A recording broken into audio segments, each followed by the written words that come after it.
இனிமே கண்ணை மூடிட்டு கடலை எண்ணெய் வாங்கலாம். ஏன்னா மந்த்ரா கடலை எண்ணெய் இதயத்தின் தயாரிப்பு. அழிவின் விளிம்பில் இருக்கும் 20 வகையான நாட்டு மாடுகளை காப்பாற்ற இஷ்டா நிறுவனத்திலிருந்து தயாரிக்கப்படும் பொருட்களை வாங்கவும். காலையில் பயன்படும் பல்பொடி முதல் இரவில் பயன்படும் கொசுவத்தி சுருள் வரை இஷ்டாவில் உள்ளது. 7 தலைமுறைகள் பாரம்பரியமிக்க ஒரே சித்த மருத்துவ ஸ்தாபனம் சேலம் சிவராஜ் சித்த வைத்தியசாலை. இப்பொழுது சேலம், ஈரோடு, சென்னை, ஹொசூர், திருப்பத்தூரில் தினசரி மருத்துவரை சந்திக்கலாம். தொடர்புக்கு 9842722500. உங்கள் தொழிற்சாலை மற்றும் நிறுவனத்தின் மின்சார தேவையை வங்கி நிதி உதவியுடன் சொந்தமாக சோலார் பிளான்ட் அமைத்து முழுமையாக நீங்களே பூர்த்தி செய்து கொள்ளலாம். Velan infra project private limited, Chennai. 9842252166. Welcome to Giriya's family. Giriya's family, always number family. அன்புள்ள Giriya's, இது நம்ம family.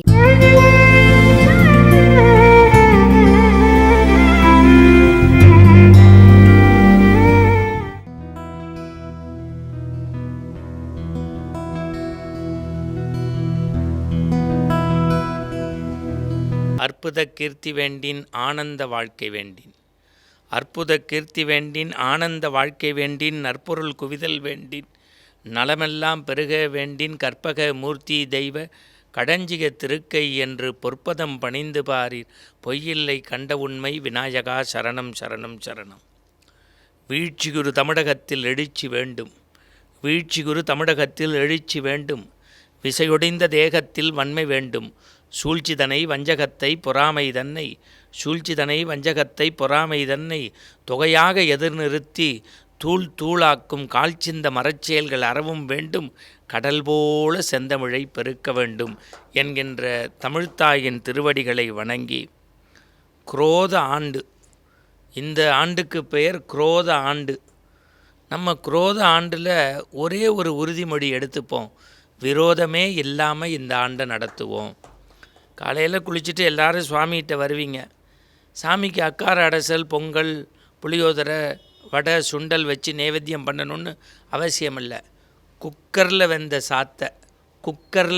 சாத்தை ஒரு பிடி வச்சுட்டு ஒரு மாம்பழத்தையோ ஒரு பலாவையோ, உங்களுக்கு புரியும்னு நினைக்கிறேன் நேயர்களுக்கு, குக்கரில் வெந்த சாத்தை ஒரு பிடி எடுத்து வச்சு ஒரு மாங்காவையோ ஒரு பழாவையோ எடுத்து வச்சு நைவேத்தியமாக வச்சுட்டு சுவாமிக்கு தாமரைப்பூவை எடுத்து இதழிதழாக பிரித்து உதிக்கின்ற செங்கதிர் உச்சித்திலகம் மதிக்கின்ற மாணிக்கம்னு நம்முடைய அபிராமி பட்டர் எழுதிய அபிராமி அந்தாதையோ அல்லது தனம் தரும், கல்வி தரும், ஒரு நாளும் தளர்வரியா மனம் தருங்கிறத கூட சுவாமிகிட்ட வேண்டலாம்.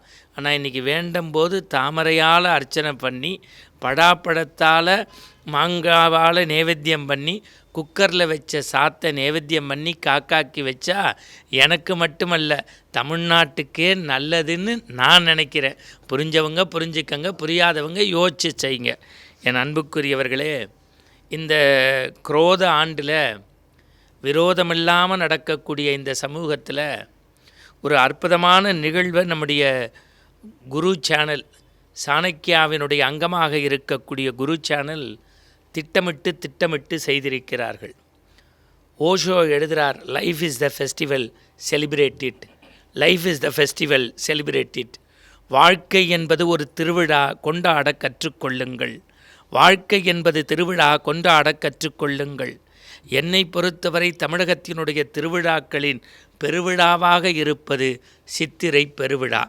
காரணம், உடம்பில் ஒட்டக்கூடிய மச்சம் போல தமிழனுடைய எச்ச சொச்சம் இல்லாமல் மச்சமாக இருக்கக்கூடிய பெருவிழா சித்திரை பெருவிழா என்பதால் அந்த சித்திரையை கொண்டாடுவதற்கு ஒவ்வொருவரும் ஒவ்வொரு உறுதிமொழியை இன்றைக்கு எடுக்கிறோம்.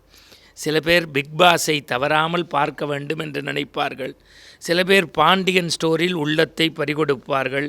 சில பேர் இன்னும் சொல்லப்போனால் இனியாவோடு இனிய வாழ்க்கை நடத்த ஆசைப்படுவார்கள்.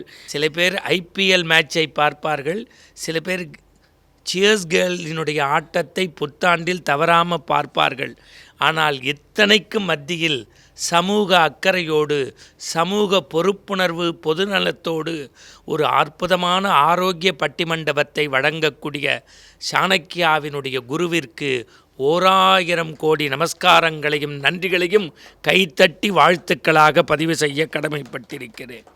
காரணம் தோழர்களே, அண்மையில் சில மாதங்களுக்கு முன்பு இந்த மண்ணுலகில் ஒரு இல் ஒரு வில் ஒரு சொல் என்று வாழ்ந்த ராமபிரானுக்கு பலராமர் சன்னதிக்கு இந்தியா மட்டுமல்ல உலகமே பார்க்கக்கூடிய வகையில் திருக்கோயில் கட்டினார்கள். ஆனால் அந்த கோயிலின் குடமுழுக்கை மையமாக வைத்து நடக்கப்பட்ட பட்டிமண்டபத்தை நிகழ்ச்சி ஒளிபரப்பிய 2 தினங்களில் லட்சக்கணக்கான பேர் குரு சேனல் வாயிலாக பார்த்தார்கள் என்று சொன்னால் அதுதான் இந்த நிகழ்வுக்கு கிடைத்த பெருமையாக நான் நினைக்கின்றேன்.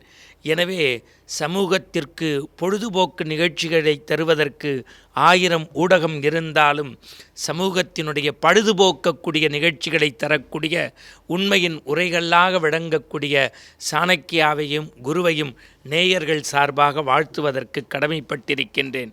இதனுடைய நிர்வாகம், இதனுடைய தொழில்நுட்ப கலைஞர்கள், இதனுடைய ஆளுமை திறன் கொண்டவர்கள், இன்னும் சொல்லப்போனால் விளம்பர நிறுவனங்கள், இவை எல்லாவற்றிற்கு மேல் இந்த நிகழ்ச்சியின் தயாரிப்பாளர்கள் என்று அத்தனை பேருக்கும் ஒட்டுமொத்த குழுவின் சார்பாக நெஞ்சம் நிறைந்த தமிழ் புத்தாண்டு வாழ்த்துக்களை பக்தியோடும் பரவசத்தோடும் சொல்வதற்கு கடமைப்பட்டிருக்கிறேன்.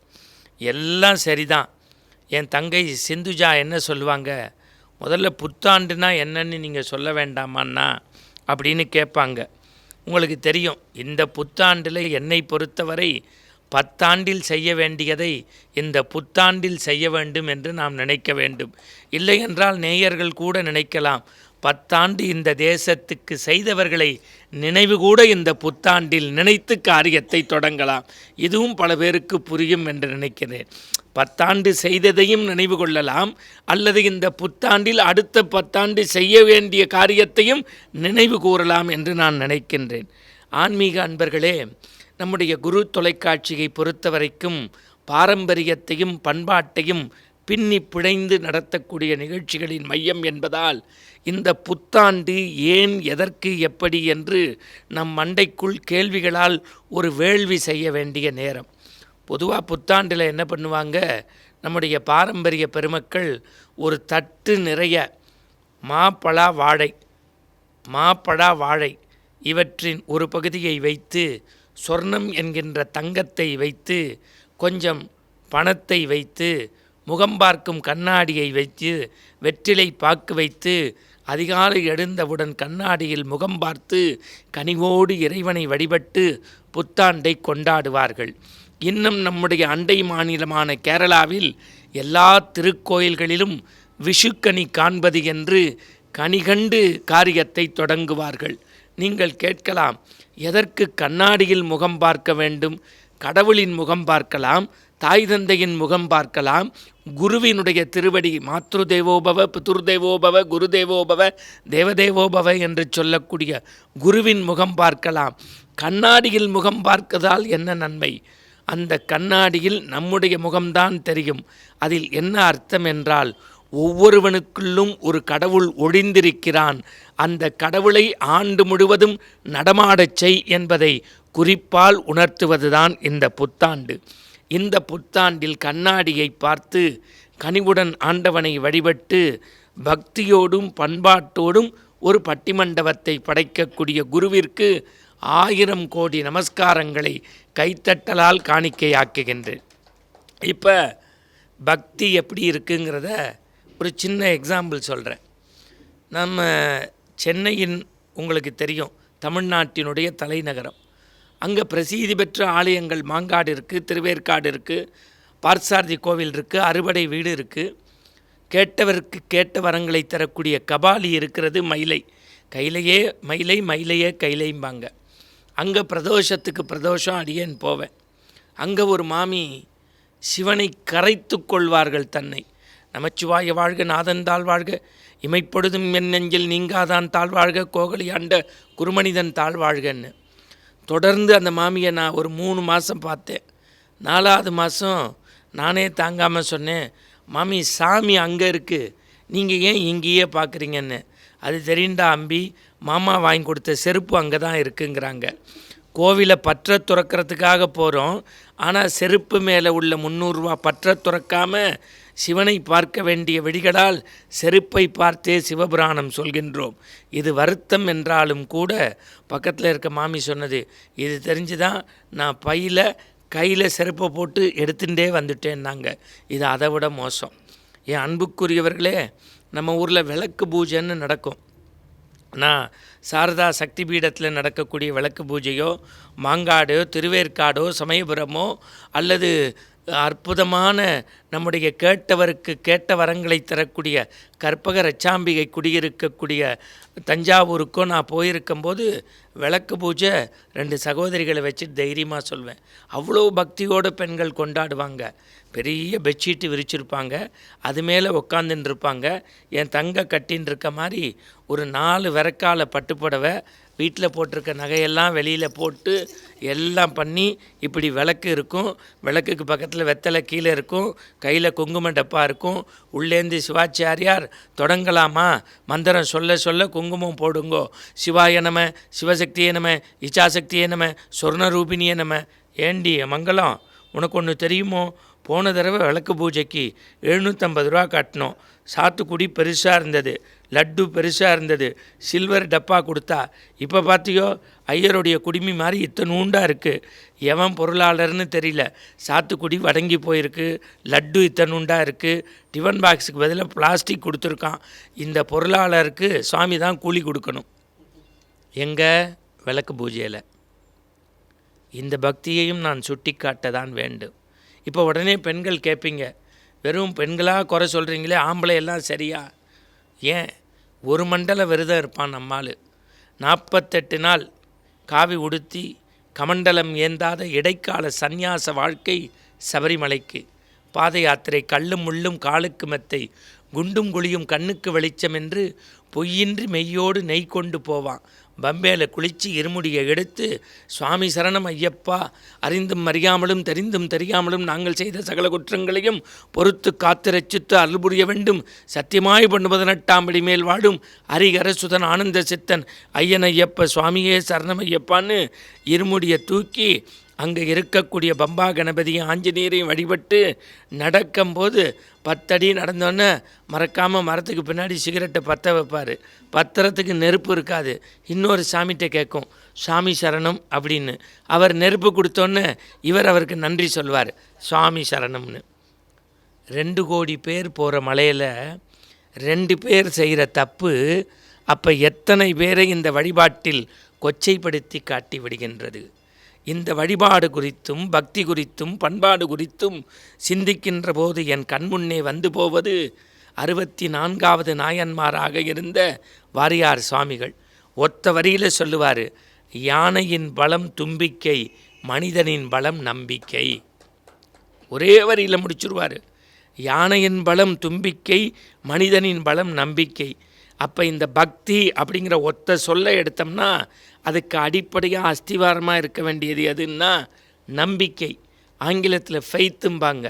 இப்போ உங்களுக்கு புரிகிற மாதிரி சொல்கிறேன். என்னுடைய அருமை தம்பி கிருஷ்ணா அவர்கள் இருந்தது, படித்தது, பண்பாடோடு வளர்ந்தது ராமகிருஷ்ணா மட்டில். பகவான் ராமகிருஷ்ணர் கல்கத்தாவில் பல ஆண்டுகளுக்கு முன்பு கண்மூடி தியானம் செய்கிறார். ஒரு பெரிய மனிதர் ஓடி வருகின்றார், கை தட்டி கூப்பிட்றார், மிஸ்டர் ராமகிருஷ்ணா என்ன பண்ணுறீங்கன்னாரு. நான் கல்கத்தா காளியோடு கண்மூடி பேசுகிறேன்னார். எய்த்தாப்பில் ஒரு 300 பேர் உட்காந்துருந்தாங்க. அவர் அபவுட் டவுனில் திரும்பி, மகாஜனங்களே, இந்த பரமஹம்சர் நம்மளையெல்லாம் ஃபூலிஷ் ஆக்குறார், முட்டாள் ஆக்குறார், என்னன்னு கேட்டாங்க. அவங்க சொல்கிறாரு, கண்மூடி கல்கத்தா காளியோடு பேசுகிறேங்கிறாரு, 2 நிமிஷம் அந்த காளியை என்னோட பேச சொல்லுங்கன்னாரு. நம்மளாக இருந்தால் பதஷ்டமாக இருப்போம், படபடத்திருப்போம், பதறும் காரியம் சிதறும்னு கோவப்பட்டிருப்போம். ஆனால் பகவான் ராமகிருஷ்ணர் சிரிச்சுக்கிட்டே, நீங்கள் யாருன்னாரு, ஐம் எ டாக்டர்னாரு. நீங்கள் யாருன்னாரு, ஐம் எ டாக்டர்னாரு. 2 நிமிஷம் உங்கள் தலையை என் கையில் வச்சு என்னைய டாக்டர் ஆக்குங்க பார்க்கலாம்னாரு. அதுக்கு டாக்டர் சிரிச்சுக்கிட்டே, இம்பாசிபிள், டாக்டர் ஆகணும்னா அதுக்குன்னு சில படிப்பு. இப்போ பகவான் சொன்னார், நீங்கள் கண்ணுக்கு தெரிந்த டாக்டராகி என்னை டாக்டர் ஆக்குவதற்கு சில படிப்பு வேண்டுமென்றால், கண்ணுக்கு தெரியாத காளியோடு பேச வேண்டுமென்றால் நீங்கள் சில படிப்பு படிக்க வேண்டும். படித்தால் காளியே உங்களோடு பேசுவார்னார். அதுதான் பக்தி மார்க்கத்தினுடைய அடிப்படை. சரி, அவருடைய சீடராக இருந்த விவேகானந்தர் எல்லா ஊருக்கும் போயிட்டு ஒரு மன்னனை பார்க்க வருகின்றார். மன்னை விருந்து கொடுத்துட்டு கேட்குறாரு, காளிதாஸ் மாதிரி அப்படி கம்பீரமாக இருந்தார் விவேகானந்தர். இப்போ மன்னன் உங்களை மாதிரி ஒரு கேள்வி கேட்டார். உங்கள் இந்து தர்மத்தை நீங்கள் நடந்து தேய்ந்து பரப்புறீங்க, ஆனால் உங்கள் இந்து மக்கள் கல்லை மண்ணை மரத்தை கடவுள்னு கும்பிட்றாங்களே, இது எப்படி என்னால் பக்தி மார்க்கத்தில் ஏற்றுக்க முடியும்? கல்லை மண்ணை மரத்தை அப்படியா? இதுக்கு பெரிய ஆக்ஸ்ஃபோர்டு டிக்ஷனரி எடுத்து அவர் பதில் சொல்லலை, பெரிய புராணங்களை எடுத்து சொல்லலை. சாமி இந்த படம் என்னன்னு கேட்டார். சாமி இந்த படம் என்னன்னாரு. இது என் தந்தையினுடைய படம்னாரு. பக்கத்தில் இருந்த படை தளபதியை கூப்பிட்டு அந்த படத்தை எடுத்து கீழே போட்டு உடனாரு. என்னை கொல்ல பார்க்குறீங்களா சாமின்னு கிளம்பி போயிட்டான். இந்த படம் என்னன்னாரு. இதுக்குள்ளேயும் என் அப்பா தான் இருக்காருனாரு. அந்த படத்தை எடுத்து சேவகனை கூப்பிட்டு காலால் மிதி, அது மேலே எச்சத்துப்புன்னாரு. என் தலையை உருட்ட பார்க்குறீங்களான்னு கிளம்பி போயிட்டான். இப்போ மகாராஜாட்ட சொன்னார், அதற்குள் இருப்பது உன் தந்தையினுடைய படம்தான். வண்ண ஓவியத்திற்குள் உன் தந்தையினுடைய எண்ணம் இருப்பதாக உன் படைத்தளபதிகள் நம்புவதால், வெறும் வண்ண வண்ண ஓவியத்திற்குள் உன் தந்தையினுடைய எண்ணம் இருப்பதாக நீங்கள் நம்பினால், ஏன் மண்ணுக்குள்ளும் மரத்துக்குள்ளும் கல்லுக்குள்ளும் எங்கள் கடவுள் இருக்கக்கூடாது என்று நாங்கள் ஏன் நம்பக்கூடாது என்றார். அதுதான் இந்து தர்மத்தினுடைய சிறப்பு. நான் அன்போடு சொல்லுவேன், நீங்கள் 12ஆம் திருமுறை படித்தால் தெய்வ சேக்கிழார் உலகலாம் உணர்ந்து ஓதற்கரியவன் நிலவுலாவிய நீர்வழி வேணியன் அழகில் சோதியன் அம்பலத்து ஆடுவான் மலர்ச்சிலம்படி வாழ்த்தி வணங்குவோம்னு அந்த பாடலையோ அல்லது ஆழ்வார்கள் பாடினார்களே, அதுவும் எங்கள் பெரியாழ்வார் பெற்றெடுத்த பெருமகள் ஆன்மீக செடியில் துளிர்த்த அதிசய துளசி, அந்த ரெங்கமன்னாருக்கு தன் சூடி கொடுத்த சுடர்மகளாக விளங்கிய ஆண்டாளினுடைய பாசனம் படித்தால்தான் பக்தி மார்க்கத்தினுடைய சிறப்பு தெரியும். ஏன் இந்த பாரத தேசத்தினுடைய 2 வெடிகளாக இருந்த இராமாயணம் பாரதத்தை தூக்கி எறிந்து விட முடியுமா? ஆதிசங்கரரும் மகாபெரியவரும் அத்வைதரும் ராமானுஜரும் ராமகிருஷ்ண பரமஹம்சரும் ரமணரும் மத்துவரும் துக்காராமும் நம்முடைய வாடிய பெயரை கண்டபோதெல்லாம் வாடினேன் என்று சொன்ன வள்ளலாரும் வாரியாரும் ஞானானந்த சுவாமிகளும் புட்டப்பருத்தி பாபாவும் கேட்டவருக்கு கேட்ட வரங்களை தரக்கூடிய ஷீரடி பாபாவும் 1000 உதாரணங்களை பக்தி மார்க்கத்தில் எனக்கு சொல்ல முடியும். ஆனால் இன்றைக்கு ஏன் இந்த பட்டிமண்டபம் என்றால், நான் பார்த்தேன் ஒரு திட்டமிட்டு வைக்கப்பட்ட இந்த அரங்கத்தில் என் அருமை தம்பி காளிதாஸ் அவர்கள் அமர்வதற்கு முன்பு தன் கையில் வைத்திருக்கக்கூடிய கைக்குட்டையை துடைத்து துடைத்து அமர்ந்தார். அற்புதமான கார்ப்பரேட்டாக இருக்கக்கூடிய கம்ஃபர்ட் ஜோன் சேரு. இதை ஏன் துடைக்கிறாருன்னு பார்த்தேன், வேறு ஒன்றுமே இல்லை. இந்த கட்டியிருக்க வேஷ்டியில் சேரில் இருக்க அழுக்கு ஏறிடக்கூடாதுன்னு சேரை துடைச்சார்.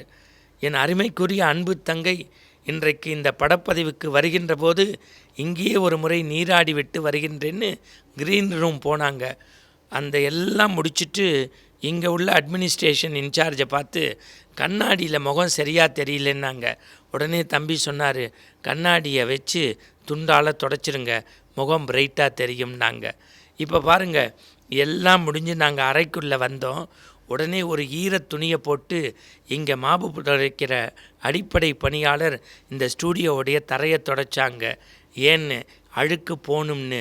2 மணி நேரம் உட்கார்ற சேரை துடைக்கிறோம், 2 நிமிஷம் பார்க்கக்கூடிய கண்ணாடியை துடைக்கிறோம், பல பேர் வரப்போகிறாங்கன்னு அரங்கை துடைக்கிறோம்.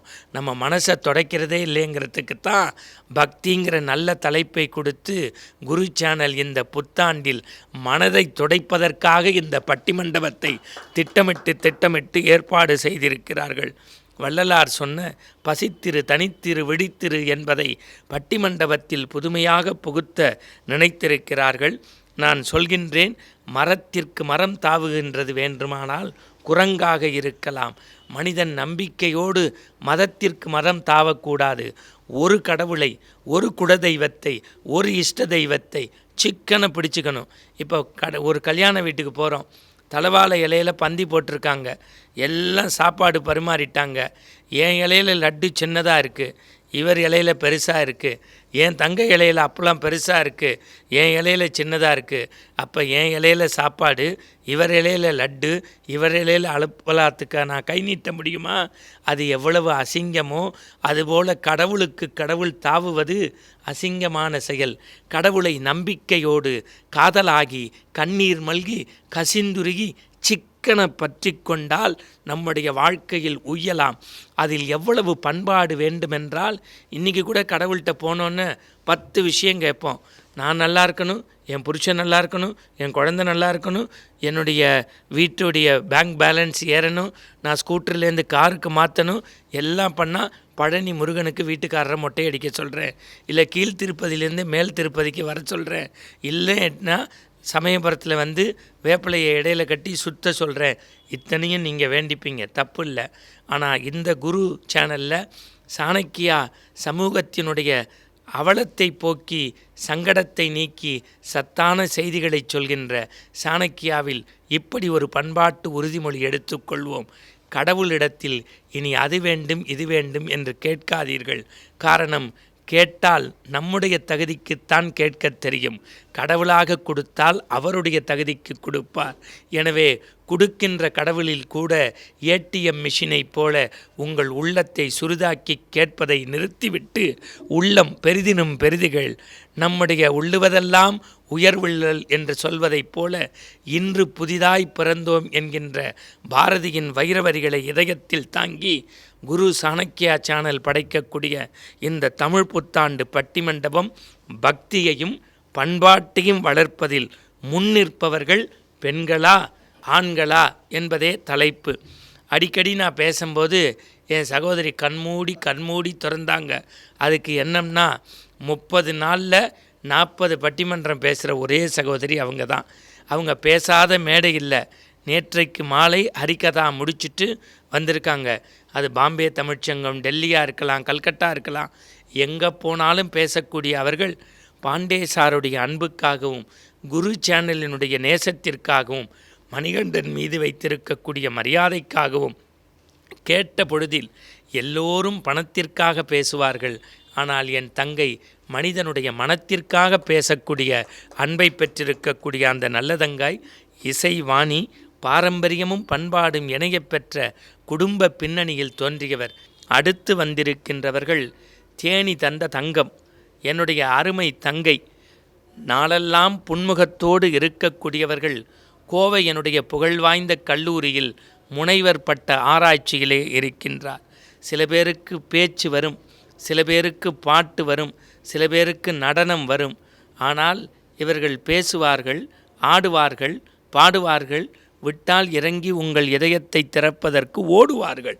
அவ்வளவு ஆற்றலை பெற்றவர் என்னுடைய அருமை தங்கை கோவை தந்த சொக்கத்தங்கம் ஹேமா அவர்கள். அண்மையிலே அவர்கள் பெறப்போகின்ற முனைவர் பட்டம் தமிழகத்தையே திரும்பி பார்க்க வைக்கும். தமிழ் சிற்று ஊடகங்கள் நடத்திய அற்புதமான மாநில அளவிலான போட்டியில் கை நிறைய பரிசை பெற்ற நல்லதங்காய் என்னுடைய அருமை தங்காய்.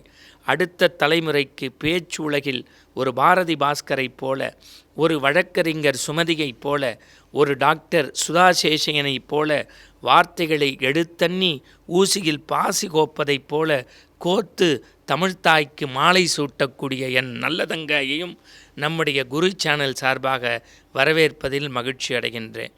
3 தலைமுறையில் மாமியாராக பிறந்து 30 மருமகளை க்ளோஸ் பண்ணதை நீங்கள் பார்த்துருப்பீங்க.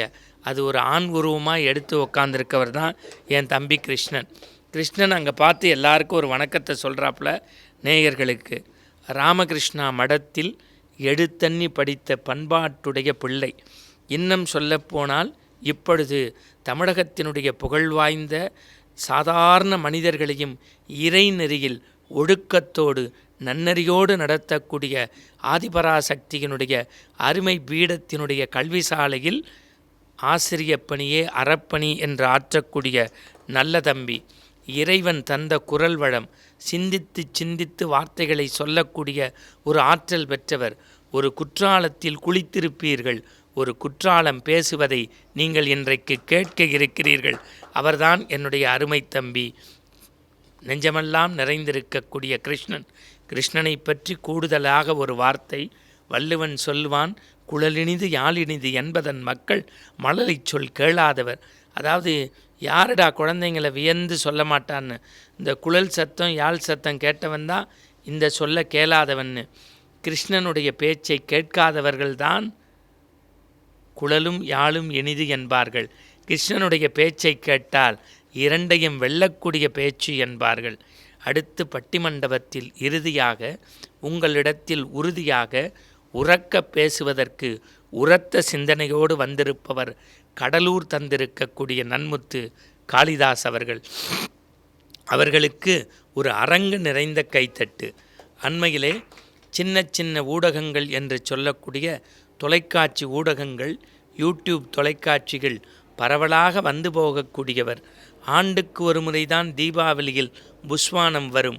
ஆனால் அவர் பேசுகின்ற நாளெல்லாம் நேயர்களுக்கு தித்திக்கும் தீபாவளி திருநாள்தான். அப்படி நகைச்சுவை புஸ்வானமாக, கருத்து பட்டாசாக, இன்னும் சொல்லப்போனால் சிந்தனை சக்கரத்தை சுழல்விடக்கூடிய சங்கு சக்கரத்தை விழுங்கி விதைக்கக்கூடிய ஆற்றலை பெற்றவர் கடலூர் காளிதாஸ் அவர்கள். இன்றைக்கு சின்னத்திரையில் மின்னக்கூடிய பேராசிரியர் சாலமன் பாப்பையா, மரியாதைக்குரிய நகைச்சுவை வேந்தர் நம்முடைய ராஜா அவர்கள், பாரதி பாஸ்கர் அவர்கள், இன்னும் சொல்லப்போனால் அண்மையில் 2 மாதத்திற்கு முன்பு ஊடகத்தில் நேர்மையோடும் நெஞ்சுரத்தோடும் பேசக்கூடிய பாண்டே அவர்கள் இவருடைய பேச்சை கேட்டு இந்த நன்முத்து எங்கே கிடைக்கும் என்றார். அது கடலூரில் குடியிருக்கக்கூடிய நன்முத்து என்றேன். அப்படி பல்வேறு தமிழகத்தில் கோவை என்றும் திண்டிவனம் மேல்மருவத்தூர் என்றும் சென்னை என்றும் கடலூர் என்றும் மனிதர்களை தேர்ந்தெடுத்து அத்தனை பேரையும் ஒன்று திரட்டி கதம்ப மலர்களாக கன்னித் தமிழுக்கு தமிழ்த்தாய்க்கு புத்தாண்டில் மலர் மாலை சூட்டுவதற்கு முற்பட்டிருக்கக்கூடிய இந்த அற்புதமான நெஞ்சமெல்லாம் நிறைந்திருக்கக்கூடிய சாணக்கியா குரு சேனல்களுக்கு நேயர்கள் சார்பாக நன்றிகளை சொல்லக்கூடிய இந்த நல்ல நாளில் எங்களை ஒருங்கிணைத்த எங்கள் அருமை தம்பிக்கும், எங்களையெல்லாம் உபசரித்த சாணக்கியாவினுடைய நிர்வாகத்திற்கும் தொழில்நுட்ப கலைஞர்களுக்கும் ஒரு அரங்கு நிறைந்த பாராட்டுதலோடு கைத்தட்டை நிறைவு செய்து குரு சேனல் வழங்கும் இந்த தமிழ் புத்தாண்டு சிறப்பு பட்டிமண்டபத்தில் பக்தியிலும் பண்பாட்டிலும் சிறந்து விளங்குபவர்கள் இதுவரைக்கும் உலக பட்டிமன்ற வரலாற்றில் இந்த தலைப்பில் ஆண்களா பெண்களா என்றுதான் பேசுவார்கள்.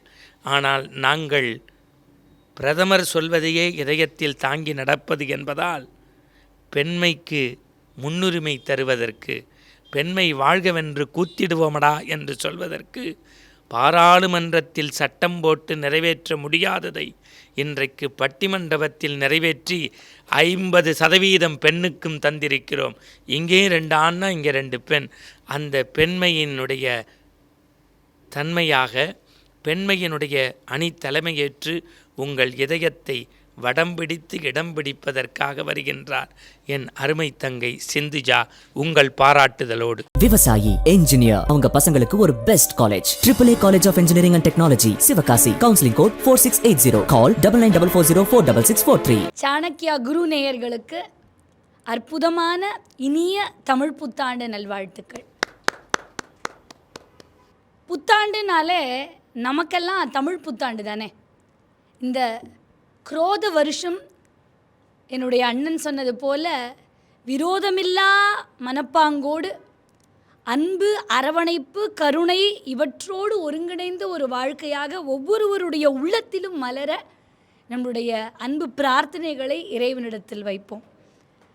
இந்த பட்டிமன்றத்தில் அழகான தலைப்பு, நிஜமாவே வில்லங்கமில்லாத தலைப்பு அப்படின்னு தான் சொல்லணும்.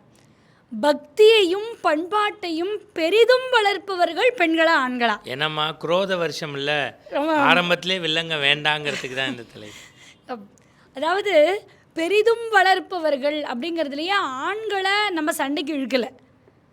அவர்களும் வளர்க்கிறார்கள், பெண்களும் வளர்க்கிறார்கள். ஆனால் அதில் ஒரு படி மேலே நாங்கள் வளர்க்குறோமா அப்படின்னு ரொம்ப பிடிச்சிருக்குமா? எல்லாரும் ஒரு கைத்தட்டு கொடுங்க. ஏப்ரல் மாதம் இந்த சூடு இல்லாமல் பரபரப்பான பரப்புரை சூழலில் கூட எதிர்கட்சியை பண்பாடோடு பேசுகிறது தான் உங்கள் கட்சிங்கும் போது இந்த பண்பாடு எல்லாருக்கும் நாடு முழுக்க பரப்பணும். இப்படி அழகான தலைப்பு. பக்தியையும் பண்பாட்டையும் பெரிதும் வளர்ப்பவர்கள் பெண்களா ஆண்களா? ஒரு அழகான பாட்டோட தொடங்கலாம் அப்படின்னு நினைக்கிறேன். பக்தியும் பண்பும் பாரதம் தன்னில் நேராய் வளர்வது யாராலே? பக்தியும் பண்பும் பாரதம் தன்னில் நேராய் வளர்வது யாராலே? நித்தியில் மங்களம் நித்தியம் கொண்ட சத்திய ஊற்றாம் பெண்ணாலே. நெத்தியில் மங்களம் நித்தியம் கொண்ட சத்திய ஊற்றாம் பெண்ணாலே. ஒவ்வொரு சிசுவும் கருவில் இருந்தே கண்ணியம் கற்பது யாராலே? ஒவ்வொரு சிசுவும் கருவில் இருந்தே கண்ணியம் கற்பது யாராலே? செவ்வியல் கற்பினை செம்மையாய் பேணும் சோதி நிறைந்த தாயாலே. கோவிலில் கூட்டம் கோலாகலமாய் கூடி தொழுவது யாராலே? கோவிலில் கூட்டம் கோலாகலமாய் கூடி தொழுவது யாராலே? நோவிலும் நோன்பிலும் கோவிலே கதியினும் நோவிலும் நோன்பிலும் கோவிலே கதியினும் மாதர்த்தம் கொள்கை மாண்பாலே. பக்தியும் பண்பும் பாரதம் தன்னில் நேராய் வளர்வது யாராலே? மாதராலே. சிந்துஜா மேடம், ஏன் பாட்டை நிறுத்திவிட்டீர்கள்? உங்கள் இசைன்னு இன்ப வெள்ளத்தில் ஓடாடி வந்த குரு சேனல் நேயர்களை ஏமாற்றாதீர்கள். இன்னொன்று, இந்த பாட்டு நீங்களே எழுதினதாமா? என்னுடைய சகோதரன் எழுதினது. நல்ல ஒரு கைத்தட்டு. அதாவது முதல் 3 வரியிலே, அதாவது ஃபஸ்ட்டு பால்லையே யார்கர் பாலில் 6 அடிக்கிற மாதிரி இருக்குமா? ஒரு ஐபிஎல் மேட்ச் பார்த்த எஃபெக்ட் இருக்குது எனக்கு. தொடங்குங்கம்மா. அழகான தலைப்பு, அதற்கேற்ற பக்குவமான பரிமாணங்கள் கொண்டதொரு அர்த்தங்கள். பக்தியையும் பண்பாட்டையும் பெரிதும் வளர்ப்பவர்கள் பெண்களா ஆண்களா அப்படின்னா, இதை வேற ஏதாவது நாட்டில் கொண்டு போய் இந்த தலைப்பை கேள்வி கேட்டால் சந்தேகத்துக்கு இடம் உண்டு. ஆனால் பாரத தேசத்தில் இந்த தலைப்புக்கு சந்தேகமே இன்றி பெண்கள்தான் என்ற பதில் யாவருக்குமே வரும். இந்த கேள்விக்கே இடமில்லை. பொதுவாக நம்முடைய கலாச்சாரங்களை அதனுடைய தன்மை கொண்டு பிரிக்கிறார்கள். ஒரு கலாச்சாரம் ஒரு விதமாக இருக்கும். யுத்தத்தையும் ஆக்கிரமிப்பையும் அடிப்படையாக கொண்டது ஆண் கலாச்சாரம் அப்படின்னும், ஒரு சேமிப்பு, அன்பு, கருணை, யாவரையுமே ஒரு சகோதர பண்பில் கொண்டு செலுத்தக்கூடிய பாங்கு அப்படிங்கிறதுல பார்க்கும்போது பெண் கலாச்சாரம் அப்படின்னு பிரிக்கும்போது, இந்த உலகத்தரத்தில் பல்வேறு கலாச்சாரங்களை உலாவும் போது ஆண்கள் கலாச்சாரம்னா இந்த கிரேக்க ரோமானிய கலாச்சாரங்களை சொல்வார்கள். ஆனால் எந்த கலாச்சாரமே பெண்ணுருவம் கொண்டது, பெண் தன்மை கொண்டது அப்படின்னா அது இந்தியா, ஜப்பான் போன்ற கலாச்சாரங்களே பெண் தன்மை கொண்டது. அப்படி பார்த்தா அந்த பாரத பூமியில் கலாச்சாரமே பெண் தன்மை கொண்டதுன்னா அப்போ பாரத பூமியில் பெண்களுடைய பங்கு எப்பேற்பட்டது அப்படிங்கிறது கேள்விக்கே இடமின்றி. அதனால தான் இப்படி சொல்லியிருப்பாங்களோ, வாழக்கூடிய நாட தாய் நாடு, பேசக்கூடிய மொழிய தாய்மொழி, ஓடக்கூடிய நீரை கூட கங்கை, காவிரி, கோதாவரி என்று பெண்மையின் சொரூபமாக பஞ்சபூதத்தையும் பார்த்தாங்களோன்னு என்ன தோன்ற மாதிரி தோணுது. கடலூர் காளிதாஸ் பதில் இப்படியே கடைசி வரைக்கும் தோணணும், நானும் இறைவனை வேண்டேன். அது போக போக மாறும். சத்ரபதி சிவாஜிக்கு இப்பேற்பட்ட வீரமும் உறுதியும் நெஞ்சுறுதியும் தேசப்பற்றும் அவருடைய தாய் ஜீஜாபாய் கொடுக்கலன்னா வந்திருக்குமா? பிரகலாதனுக்கு நாரதர் வழியாகவும் தன்னுடைய தாய் வழியாகவும் தான் அப்பேற்பட்ட ஞானம் மிளிர பிரகலாதனுடைய வாழ்க்கை நமக்கு பாடமாகிறது. அப்படி பார்த்தா ஒரு பெண்மை அப்படின்னா அவள் தாயாக இருக்கலாம், சகோதரியாக இருக்கலாம், மனைவியாக இருக்கலாம், குழந்தையாக இருக்கலாம், எவராக வேணாலும் இருக்கலாம். அப்படின்னு பார்க்கும்போது ஒரு நல்ல குழந்தை அப்படிங்கிறது அந்த தாயினுடைய வளர்ப்பில் தானே இருக்கு. அவன் நல்லவனாவதும் தீயவனாவதும் அன்னை வளர்ப்பினிலே அப்படின்னு பார்க்குறோம் இல்லையா? அப்போது பக்தியும் பண்பாடும் ஒரு தாய் கொடுப்பது ஒரு மாதரனுடைய தனிப்பட்ட பண்பு. அப்படிங்கும்போது இந்த பாரத பாரதத்துக்கே தாய் ஊற்றியிருக்காளே பாரத தாயின்னு, அவள் எப்பேற்பட்ட பெருமை கொண்டவள் அப்படின்னா, இந்த இடத்துல ஒரு அழகான பாரதியார் பாட்டை நாம் நினைவு கூற வேண்டும். ஆலயம் தோறும் மணிபெற விளங்கும் தெய்வ வடிவெல்லாம் தேவி இங்குனதேங்கிறார். ரொம்ப அழகா இருக்கிற கோவிலில் இருக்கிற எல்லா வடிவமும் அம்மா பாரத தாயே நீதான் என்கிறார். ரொம்ப அற்புதமாக மகாகவி பாரதியார் பங்கிம் சந்திர சாட்டர்ஜியினுடைய மொழிபெயர்ப்பை பக்குவமாக அற்புதமாக அதை விடவும் ஒரு பங்கு மேலே போய் சமைத்து கொடுக்கிறார். இதில் இந்த பாட்டை பாடிட்டு போயிடலாம், ஆனால் இதை கருத்துருவாக்கம் கொண்டு உலகத்தில் கடைபிடிக்கக்கூடிய ஒரு வகையில் கொடுக்கணும் அப்படின்னு நினச்சார் திலகர். ஏன்னா நம்ம ஊர் மக்கள்லாம் அடுத்தவனுக்கு எதிர் வீட்டில் பிரச்சனையா பரவாயில்ல அப்படிமோ, பக்கத்து வீட்டில் பிரச்சனையா இருக்கட்டும் அப்படிமோ. ஆனால் நம்ம வீட்டில் பிரச்சனைனா கூட தூண்டப்படாத நாம் நம்மளோட அம்மாவுக்கு ஒரு கஷ்டம்னா ஐயோ அப்படிமோ. அம்மா அப்படின்னா தான் நமக்கு அந்த ரத்தம் சுண்டி இழுக்கும், ஏதாவது பண்ணணும். ஏன் உயிரே போனால் கூட எங்கள் அம்மாவுக்கு எதுவும் ஆகக்கூடாதுன்னு ஒரு மனுஷனும் நினைப்பான். அதில் யாருமே விதிவிலக்கு இல்லை. ஒரு நாய்க்கு கூட நாயோட அம்மா ஆசை, பூனைக்கு கூட பூனையோட அம்மா ஆசை. அப்போ மனுஷனுக்கு ஆசை இல்லாமல் அப்படி இருக்கும். அப்போது பங்கிம் சந்திர சாட்டர்ஜியினுடைய இந்த ஈரமான சக்தி வாய்ந்த வார்த்தைகளை கேட்டார். இந்த மகாகவியினுடைய வார்த்தைகளை எப்படி இருக்குது. அப்போ திலகர் இதுக்கு ஒரு வரைபடம் கொடுக்கணும்னு நினச்சார். என்ன பண்ணார், கோவிலில் முழுக்க இருக்கக்கூடிய தெய்வ வடிவத்தெல்லாம் சேர்த்து வச்சு ஒரு பாரத தாயாக வடிக்கிறார். பாரத தாயாக வடித்து அந்த படத்துலேயே அந்த சிலையிலேயே சங்கிலியால் கட்டு போட்டு முறுக்கி எடுத்து அப்படியே நொந்து போன ஒரு தாய் அது வீதியிலெல்லாம் கொண்டு வருகிறார்கள். அப்போ கிராமத்தில் ஒருத்தனும் கேட்குறான், இது யாருப்பா? அதில் ஒருத்தன் கேட்குறான், இந்த அம்மன் எந்த ஊர் அம்மன் அப்படின்னு கேட்குறான். இந்த அம்மன் பாரத தேசத்தோட அம்மன் அப்படின்னா. ஏன் இப்படி கட்டு போட்டிருக்கு அப்படின்னு கேட்குறான். இல்லைப்பா, ஆங்கிலேயன் ஆண்டு கொண்டு இருக்கிறானே, நம்மளாம் சித்திரவதையில் தானே இருக்கோம் அப்படின்னோடனே, இப்போ நான் அதை போகிறதுக்கு என்ன செய்யணும்னு கேட்குறான். இதுவரைக்கும் கேட்காத ஒரு பாரதியனும் பாரத தாயின்னு அந்த பெண்மைக்கு ஒரு வடிவம் கொடுத்த போது அவனுடைய நாடி நரம்புகள் சுண்டி இழுக்கப்படுகின்றன. அவன் உணர்ச்சி வசப்படுறான். ஏன்னா பாரத தாயே ஒரு மாரியம்மனா தானே நம்ம பார்க்குறோம். முழு சக்தி வாய்ந்த மாரியம்மன் உலகிற்கே வழிநடத்தக்கூடிய ஒரு தாயா. தேடி உன்னை சரணடைந்தேன் தேசமுத்து மாறி, கேடதனை நீக்கிடுவாய் கேட்ட வரம் தருவாய், பாடி உன்னை சரணடைந்தேன் பாசமெல்லாம் களைவாய், பாடி உன்னை சரணடைந்தேன் பாசமெல்லாம் களைவாய், கோடி நலம் செய்து விட்டாய் குறைகள் எல்லாம் தீர்ப்பாய், தேடி உன்னை சரணடைந்தேன் தேசமுத்துமாரின்னு. அதனால்தாம்மா எங்கள் பாரதி பராசக்திகிட்ட வேண்டும் போது கூட, சொல்லடி சிவசக்தி என்னை சுடர்முக அறிவுடன் படைத்து விட்டாய், வல்லமை தாராயோ இந்த மாநிலம் பயனுற வாழ்வதற்கு. அப்போ கூட தான் குடும்பத்தை கேட்கல, பராசக்திகிட்ட கூட சொசைட்டியை பற்றி கேட்ட முதல் கவிஞனும் முடிந்த கவிஞனும் பாரதி மட்டுமே. அதாவது இந்த தலைப்பு ஒரு அற்புதமான தலைப்பு, பெண் மாணிக்கங்களை வர்ணிக்கும்படியான ஒரு தலைப்பாக இருக்குது. நம்மளுடைய பாரம்பரியத்தில் நம்மளுடைய பண்பாட்டில் தான் பெண்மை வாழ்கவென்று கூத்திடுவோமடான்னு கொண்டாடக்கூடிய ஒரு பாரம்பரியம். அதாவது எல்லாத்துலேயுமே ஒரு பெருமை வைபவம் ஒரு விழாக்கோலம் தான். அண்ணன் சொன்னது போல் எல்லாமே திருவிழா நமக்கு இங்கே. அதில் ஒரு பெண் கரு உருகிறாள், உள்ளுக்குள்ளே ஆண் குழந்தையான்னு தெரியாது பெண் குழந்தையான்னு தெரியாது, ஒரு நல்ல வம்சம் விளங்க போகிறது. அப்போ அழகான பாடல்.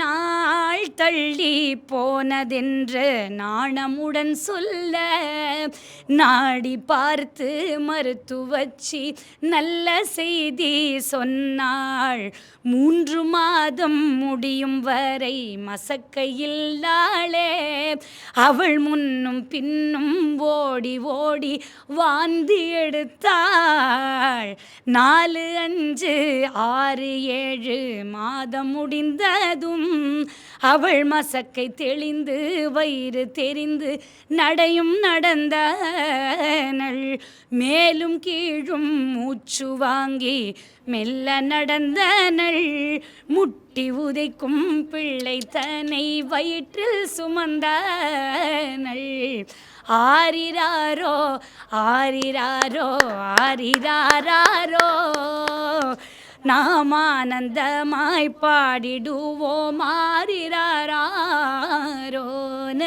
அம்மா, இந்த பாட்டை நீங்கள் அருள் கூர்ந்து இதை கேட்குறவங்க எல்லா நிறைவுற்ற கர்ப்பிணிகளும் கேட்டால் கண்டிப்பாக சுகப்பிரசவம் தாம்மா.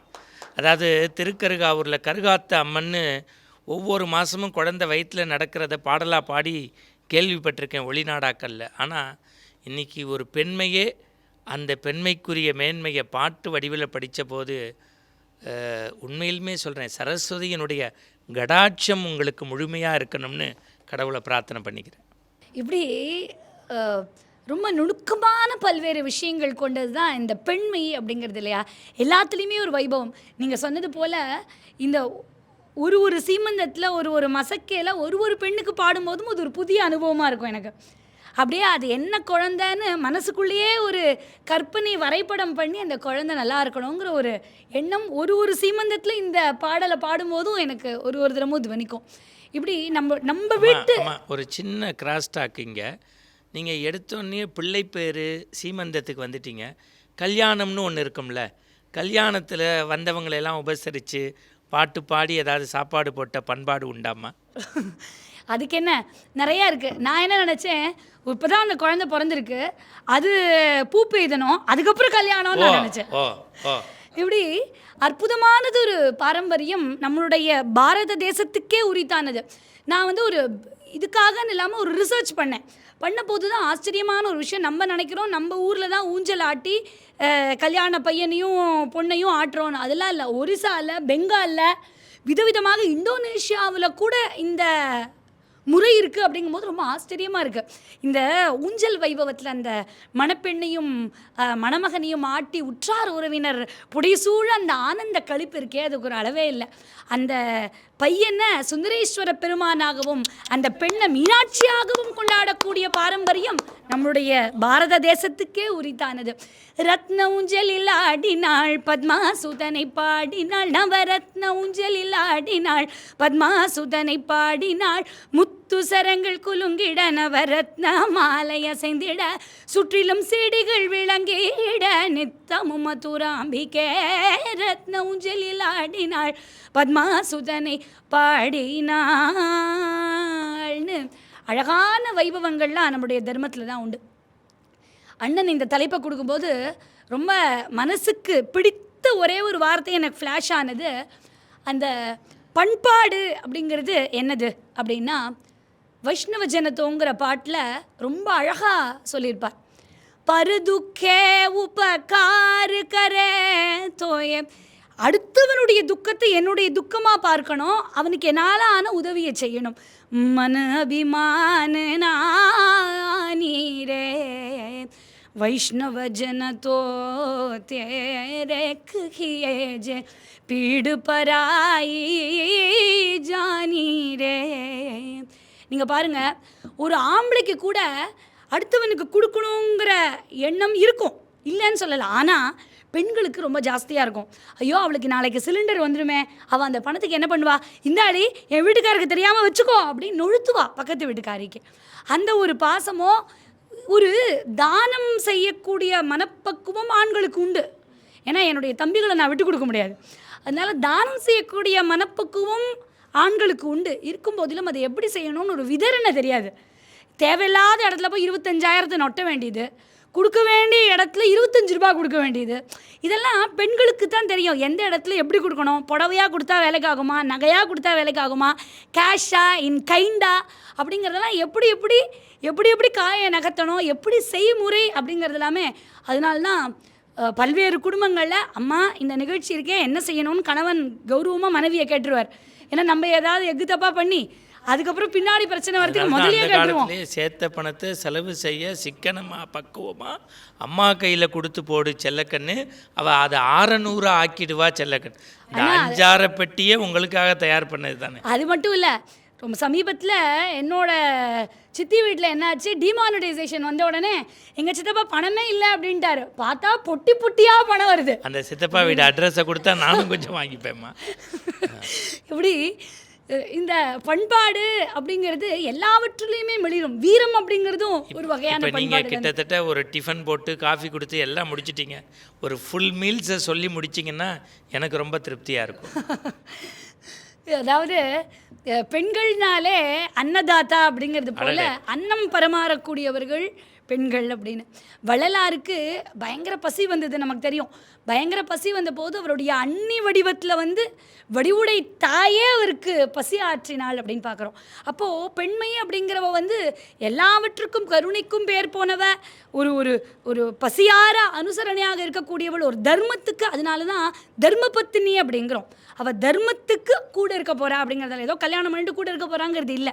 தர்மம், நீ செய்யக்கூடிய தர்மம் அனைத்திற்கும் உன்னுடைய மனைவி உனக்கு கூட வரப்போகிறான்னு கல்யாணம் பண்ணி கொடுக்கும்போது ஜனகர் சீதைக்கு இயம் சீதா மம சுதா சக தர்மஷரீத்தவங்கிறார்.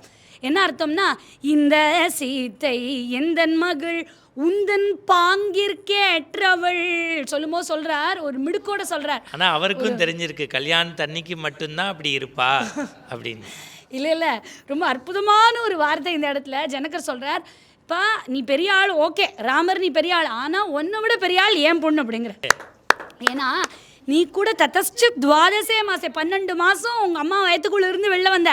ஆனால் என் பொண்ணு கர்ப்பத்தில் இருந்தவ இல்லைப்பா, அப்படியே பொட்டிக்குள்ளேருந்து வெளில வந்தா. அதனால உனக்கு கூட கர்ப்ப சம்ஸ்காரத்தில் தோஷங்கள்லாம் கர்ப்பத்தில் இருந்திருக்கும். ஆனால் என் பொண்ணுக்கு எதுவுமே கிடையாது.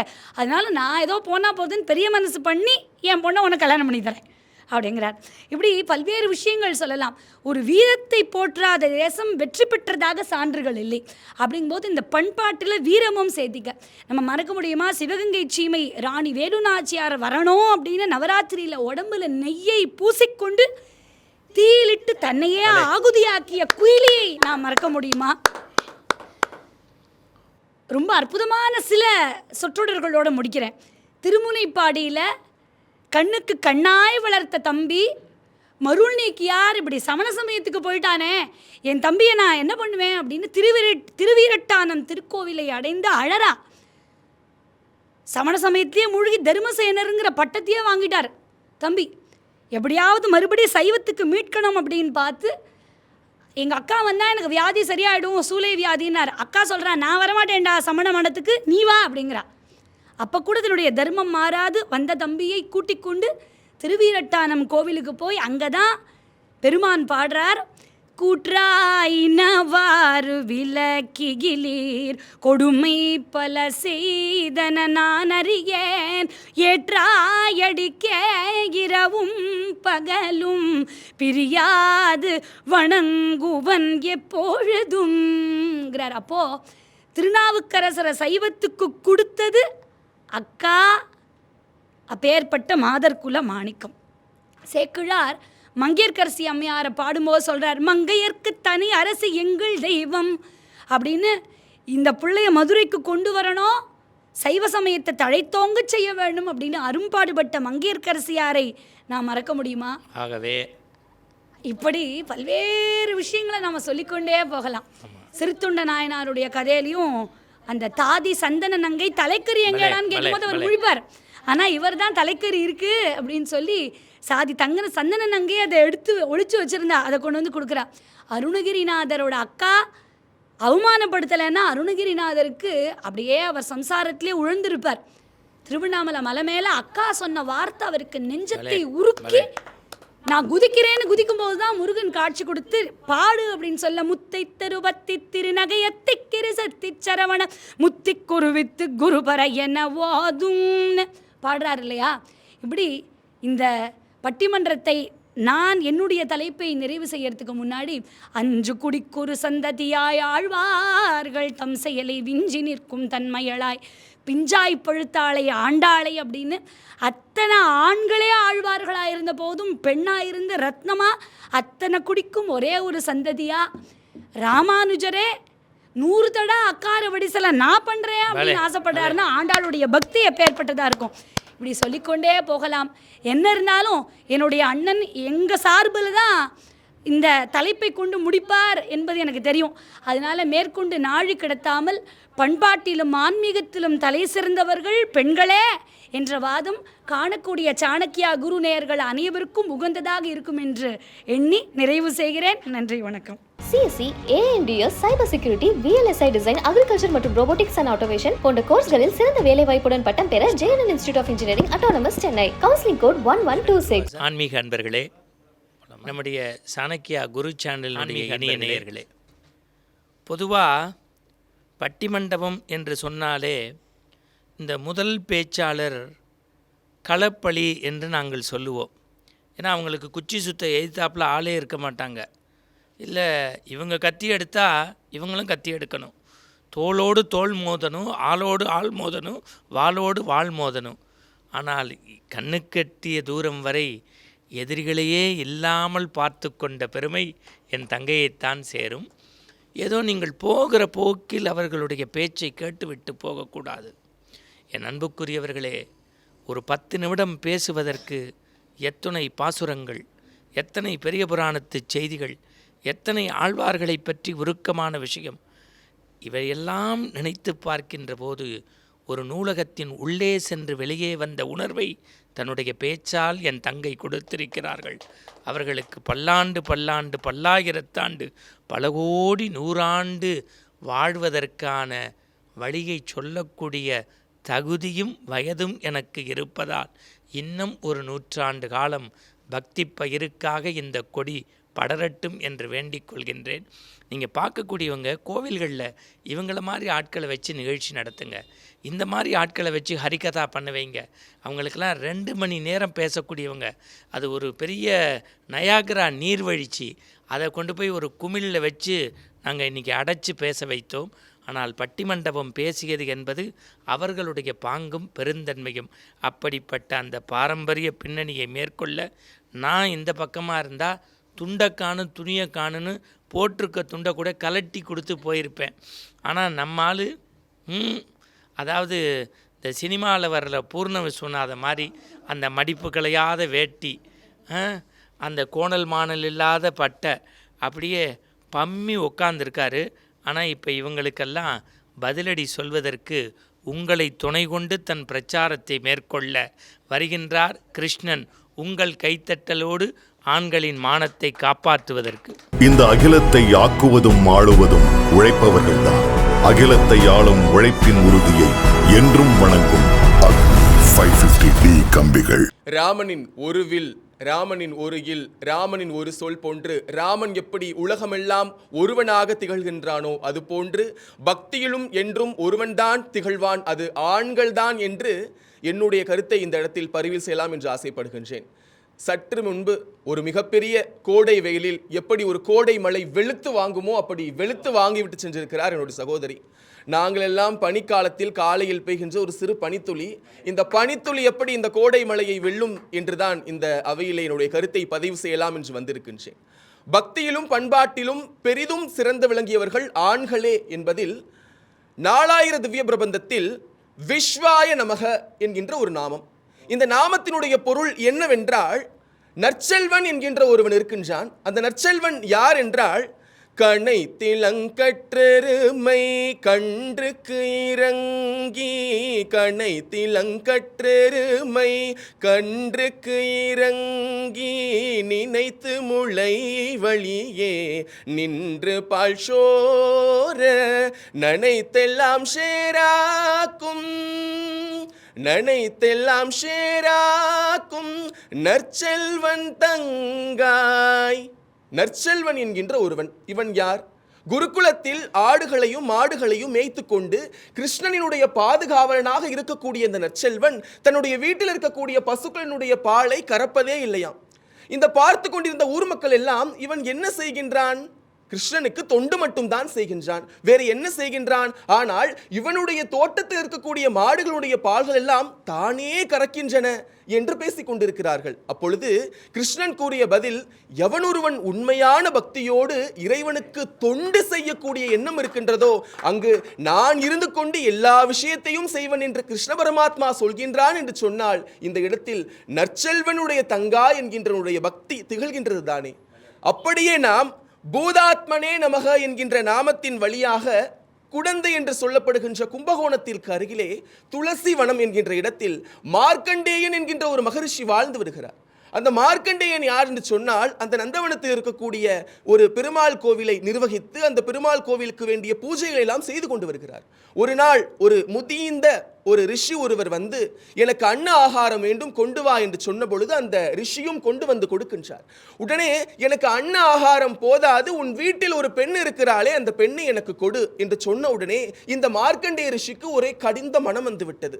உடனே அந்த மார்க்கண்டேய மகரிஷி சொல்கிறாராம், ஐயோ அவளுக்கு எந்த விதமான சமையலுமே தெரியாது, சமையல்ல உப்பு உரப்பு கூட அவளுக்கு போட தெரியாதுன்னு சொன்னவுடன் அந்த மார்க்கண்டேய மகரிஷியை பார்த்து வந்திருந்த சீடர் சொன்னாராம், பரவாயில்லை, என்னுடைய மருத்துவச்சி என்னை உப்பு அன்னாகாரம் சேர்த்து கொள்ள கூடாது, அதனால் அவள் எனக்கு கண்டிப்பாக பொருத்தமானவள் என்று சொல்லிக்கொண்டே அந்த பெற்ற பிள்ளையை பார்க்கின்றாலும் அந்த மகள் வருகின்ற பொழுதே அந்த மகரிஷியை பார்த்த பொழுது அந்த மகரிஷி வந்திருப்பது திருமால் என்பதை உணர்கிறார்.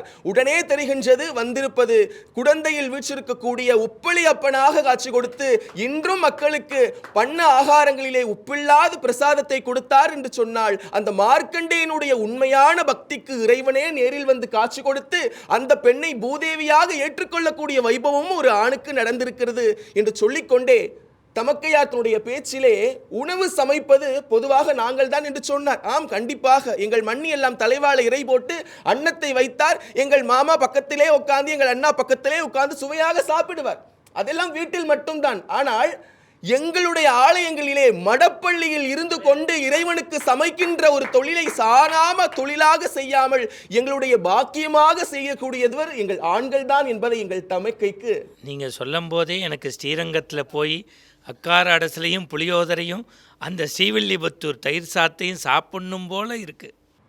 அந்த மடப்பள்ளியிலே மிகப்பெரிய ஒரு சேவையை செய்யக்கூடியவர்கள் எங்கள் ஆண்கள் தான் என்பதை நினைவு கூட்டலாம் என்று ஆசைப்படுகிறேன். அப்படி பேசுகின்ற பொழுது தமக்கையார் இன்னொரு செய்தியும் சொன்னார். இப்படி சத்ரபதி சிவாஜியினுடைய தாயார் ஜீஜாபாய் இருந்தார் என்று. நம் பாரத தேசத்தின் உயரிய பண்பாடு என்னவென்றால் தாய் தந்தையினுடைய சொல்லை கண்டிப்பாக கேட்பதுதான் உயரிய பண்பாடு. அப்படி இருக்கின்ற பொழுது ஜீஜாபாயும் சத்ரபதி சிவாஜியும் பகடைக்காய் விளையாடி கொண்டிருக்கிறார். அப்படி ஜீஜாபாய் அந்த போட்டியிலே வெற்றி பெற்று விட்டார். அப்பொழுது என்ன பரிசு வேண்டும் என்று சத்ரபதி சிவாஜியிடம் கேட்ட பொழுது அவர்கள் வீட்டில் இருக்கக்கூடிய சாளரத்தின் திரையை நீக்கிவிட்டு அதோ பார் அங்கு என்ன தெரிகிறது என்று கேட்ட பொழுது அங்கு எதிரி நாட்டினுடைய கொடி பறக்கின்றது. உடனே ஜீஜாபாய் கேட்கின்றார், நாளை நான் அந்த இடத்தில் பார்க்கின்ற பொழுது நமது நாட்டின் கொடி இருக்க வேண்டும், இதுதான் என்னுடைய பரிசு என்று கேட்டுவிட்டு ஜீஜாபாய் சென்று விடுகிறார். நாளை காலை பொழுது விடுகிறது. அங்கு சென்று ஜீஜாபாய், நாம் நேற்று கேட்டோமே, இன்று ஒரு பொழுதுதான் ஆகியிருக்கிறது, என்ன இருக்கிறது என்று பார்ப்போம் என்று சாளரத்தை திறந்து பார்த்த பொழுது சத்ரபதி சிவாஜியினுடைய அந்த பட்டொலி வீசி பறக்கின்ற கொடி எதிரி நாட்டின் மீது கொடியில் உட்கார்ந்து பட்டொலி வீசி பறந்து கொண்டிருக்கிறது சொன்னால் தாய் தந்தையினுடைய அந்த உயரிய வார்த்தையை காப்பாற்றிய சத்ரபதி சிவாஜி என்பவர் ஒரு ஆண்மகன்தான் என்பதை அவருக்கு நினைவு கூட்டலாம் என்று ஆசைப்படுகின்றேன். அப்படியே இயற்கையினுடைய கோர தாண்டவத்திற்கு செல்கின்ற பொழுது இயற்கை என்று சொல்லக்கூடியது நமக்கெல்லாம் கொடுத்த ஒரு பொக்கிஷம். ஆனால் நாம் இன்று வாழக்கூடிய வாழ்க்கை இயற்கைக்கு எதிராக இருப்பதால் சற்று இயற்கை நம்மிடம் கோபித்துக் கொள்கின்றது. சுனாமி, நிலநடுக்கம், பூகம்பம் மூலமாக. அப்படி ஒரு முறை சுனாமி வந்த பொழுது சென்னையிலே கிட்டத்தட்ட ஆயிரக்கணக்கான பிணங்கள் வந்து கரையை ஒதுங்கின. அப்பொழுது காவியையும் கபண்டலத்தையும் எடுத்துக்கொண்டு ஆலயங்களில் உபதேசம் செய்யாமல் ஒரு மனிதர் அங்கு இருக்கக்கூடிய பிணங்களை எல்லாம் எடுத்து 3 நாட்கள் அதற்கு சரியை கிரியை கமங்கெல்லாம் செய்தார். அவர் பெயர் தவத்திரு பொன்னம்பல அடிகளார் அவர்கள். அவரிடம் செய்தியாளர்கள் எல்லாம் செய்து பேட்டி எடுக்கிறார்கள். நீங்கள் ஒரு ரிஷி, நீங்கள் ஆலயத்தில் தானே இருக்க வேண்டும், எதற்காக இந்த இடத்தில் இப்படி ஒரு வேலையை செய்கின்றீர்கள் என்று கேட்ட பொழுது அவர் கூறிய பதில், நான் படித்த திருமந்திரத்தில் எல்லாம் அன்பே சிவம் என்று கூறியிருக்கிறது, அதனால் என்னுடைய வேலை இதுதான் என்று சொன்னால் அங்கு பொன்னம்பலடிகளுடைய அந்த பண்பாடும் பக்தியும் சிறந்து இருப்பது நமக்கு தெரியவில்லை அல்லவா? அப்படியே நாம் இவரை பற்றி பேசாமல் என்னுடைய பேச்சில் எந்த இடத்திலும் நான் குறிப்பிடாமல் இவரை இருந்ததில்லை. காரணம், மனிதனாக பிறந்து மதங்களிலே ஒரு புரட்சி செய்த மகான் என்று கூறலாம் இவரை. 68வது பீடாதிபத்தின் தலைவராக இருந்து ஒவ்வொரு வீடுகளிலும் தங்களுடைய ஆத்மநேயத்தை விதைத்துக் கொள்ளக்கூடிய காஞ்சி மகாபெரியனுடைய வரலாற்றை எடுத்து பார்க்கின்ற பொழுது ஒருமுறை காஞ்சி மகாபெரியவர் ஒரு ஊருக்கு செல்கின்றார். அந்த ஊரிலே அவருடைய பல்லக்கு இறக்க வைக்கப்படுகிறது. அந்த பல்லக்கிலிருந்து இறங்கி வந்து இந்த ஊரில் ஒரு சிவனாலயம் இருக்க வேண்டுமே என்று கேட்கின்றார். சிவனாலயமா? அப்படி எதுவும் இங்கே இல்லைங்க ஐயா அப்படின்னு அவர் கூறுகிறார்கள். அப்படி பேசிக்கொண்டிருக்கும் பொழுது வேகமாக ஓடி வருகின்ற ஒரு இஸ்லாமிய நண்பர், என்னுடைய வீட்டில் ஒரு நிலம் இருக்கிறது, அந்த நிலத்தில் விவசாயம் செய்வதற்காக நான் நிலத்தை தோண்டுகின்றேன். அந்த நிலத்தை தோண்டிய பொழுது அங்கு ஒரு சிவன் சிலை தென்பட்டது. என்னுடைய தந்தை சொன்னார், சிவன் சொத்து குலநாசம் என்று. அதனால் இந்த இடத்தை நீங்கள் வைத்துக் கொள்ளுங்கள், இந்த இடத்தில் ஒரு சிவன் ஆலயத்தையும் கட்டிக் கொள்ளுங்கள், அதற்கு முன்பணமாக என்னுடைய கடையில் கிடைத்த அந்த 100 ரூபாயை அச்சாரமாக வைத்துக் கொள்ளுங்கள் என்று சொல்லிக் கொண்டிருந்த பொழுது காஞ்சி மகா பெரியவர் இப்படி கூறினாராம்.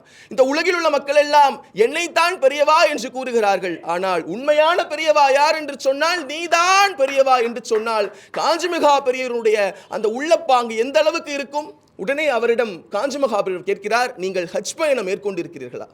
என்னிடம் அந்த அளவுக்கு போதுமான வருமானம் இல்லை ஐயா என்று சொன்ன பொழுது அந்த ஊர் மக்களிடம் பார்த்து கேட்டாராம், உங்களுக்காக சிவ ஆலயம் கட்டிக் கொள்வதற்கு இந்த இடத்தை கொடுத்தாரே, நீங்கள் என்ன செய்ய போகிறீர்கள் என்று கேட்ட பொழுது அங்கிருந்து வேகமா ஒரு மாமி உட்டியாந்து வந்து தன் கையில் போட்டிருந்த தங்க வளையலை கழட்டி அவரிடம் கொடுத்தாராம். எவன் ஒருவன் தன் மார்க்கத்தை எந்த அளவிற்கு நேசிக்கின்றானோ அதே போன்று பிற மார்க்கத்தில் உள்ளவரிடம் உதவி செய்ய வேண்டும் என்கின்ற மனப்பக்குவம் இருக்கின்ற பொழுதுதான் ஒரு மனிதன் மனிதனாக வாழ முடியும் என்கின்ற காஞ்சி மகாபெரியனுடைய தத்துவத்தை நிறைவேற்றியதும் இங்கு ஆண்கள் தானே என்பதை குறிப்பிட வேண்டும் என்று ஆசைப்படுகின்றேன்.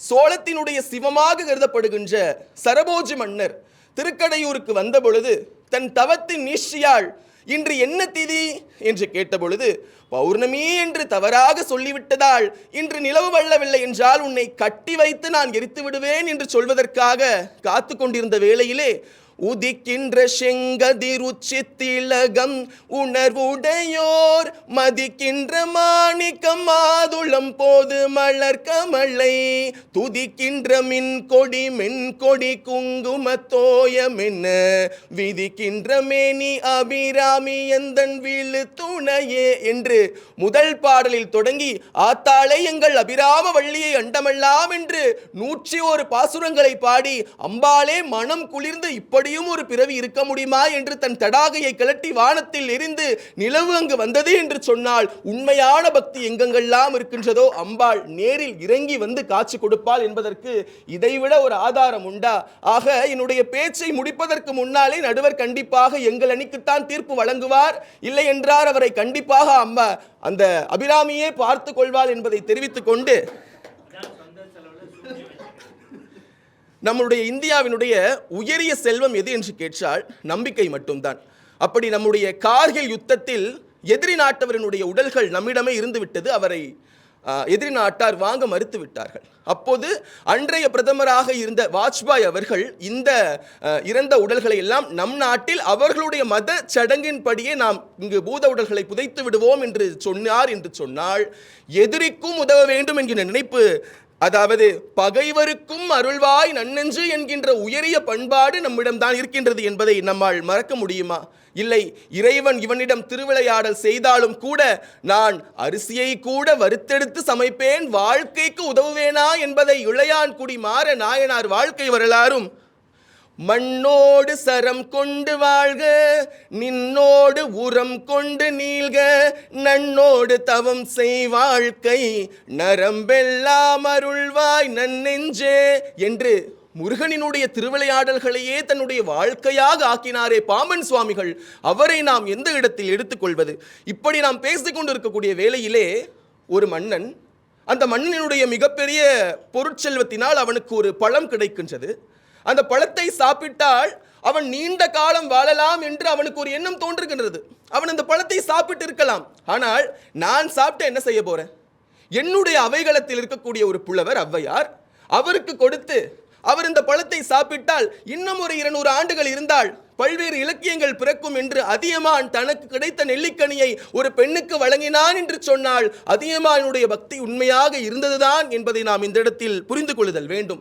இல்லை, ராசராச சோழனையும் நம்பியாண்டார் நம்பிகளையும் கருவூர் தேவரனுடைய பக்தியையும் பண்பாட்டையும் புரட்டி பார்க்கின்ற பொழுது அவர்கள் அன்று ஒரு கடம் எடுத்து வைக்காமல் இருந்திருந்தால் இன்று தேவார திருப்பதிகங்கள் நமக்கு கிடைத்திருக்காமல் போகுமோ என்பதை போல இன்று தேவார திருப்பதிகங்களை நாம் போற்றி புகழாரம் செய்து கொண்டிருக்கின்றோமே, அது அனைத்துமே ஒரு ஆண் ராசராச சோழன் அவருடைய அவைகள புலவராக இருந்த நம்பியாண்டார் நம்பியினுடைய திருப்பெயரை தானே சொல்லும். இப்படி ஆண்கள் பக்தியில் தழைத்து திளைத்தோங்கி இருக்கின்றார்கள் என்பதை விவேகானந்தர் வழி நிரூபிக்கலாம். விவேகானந்தர் தன்னுடைய பக்தியை உலகமெல்லாம் வியாபித்தார். அந்த விவேகானந்தரின் இயற்பெயர் நரேந்திரன்.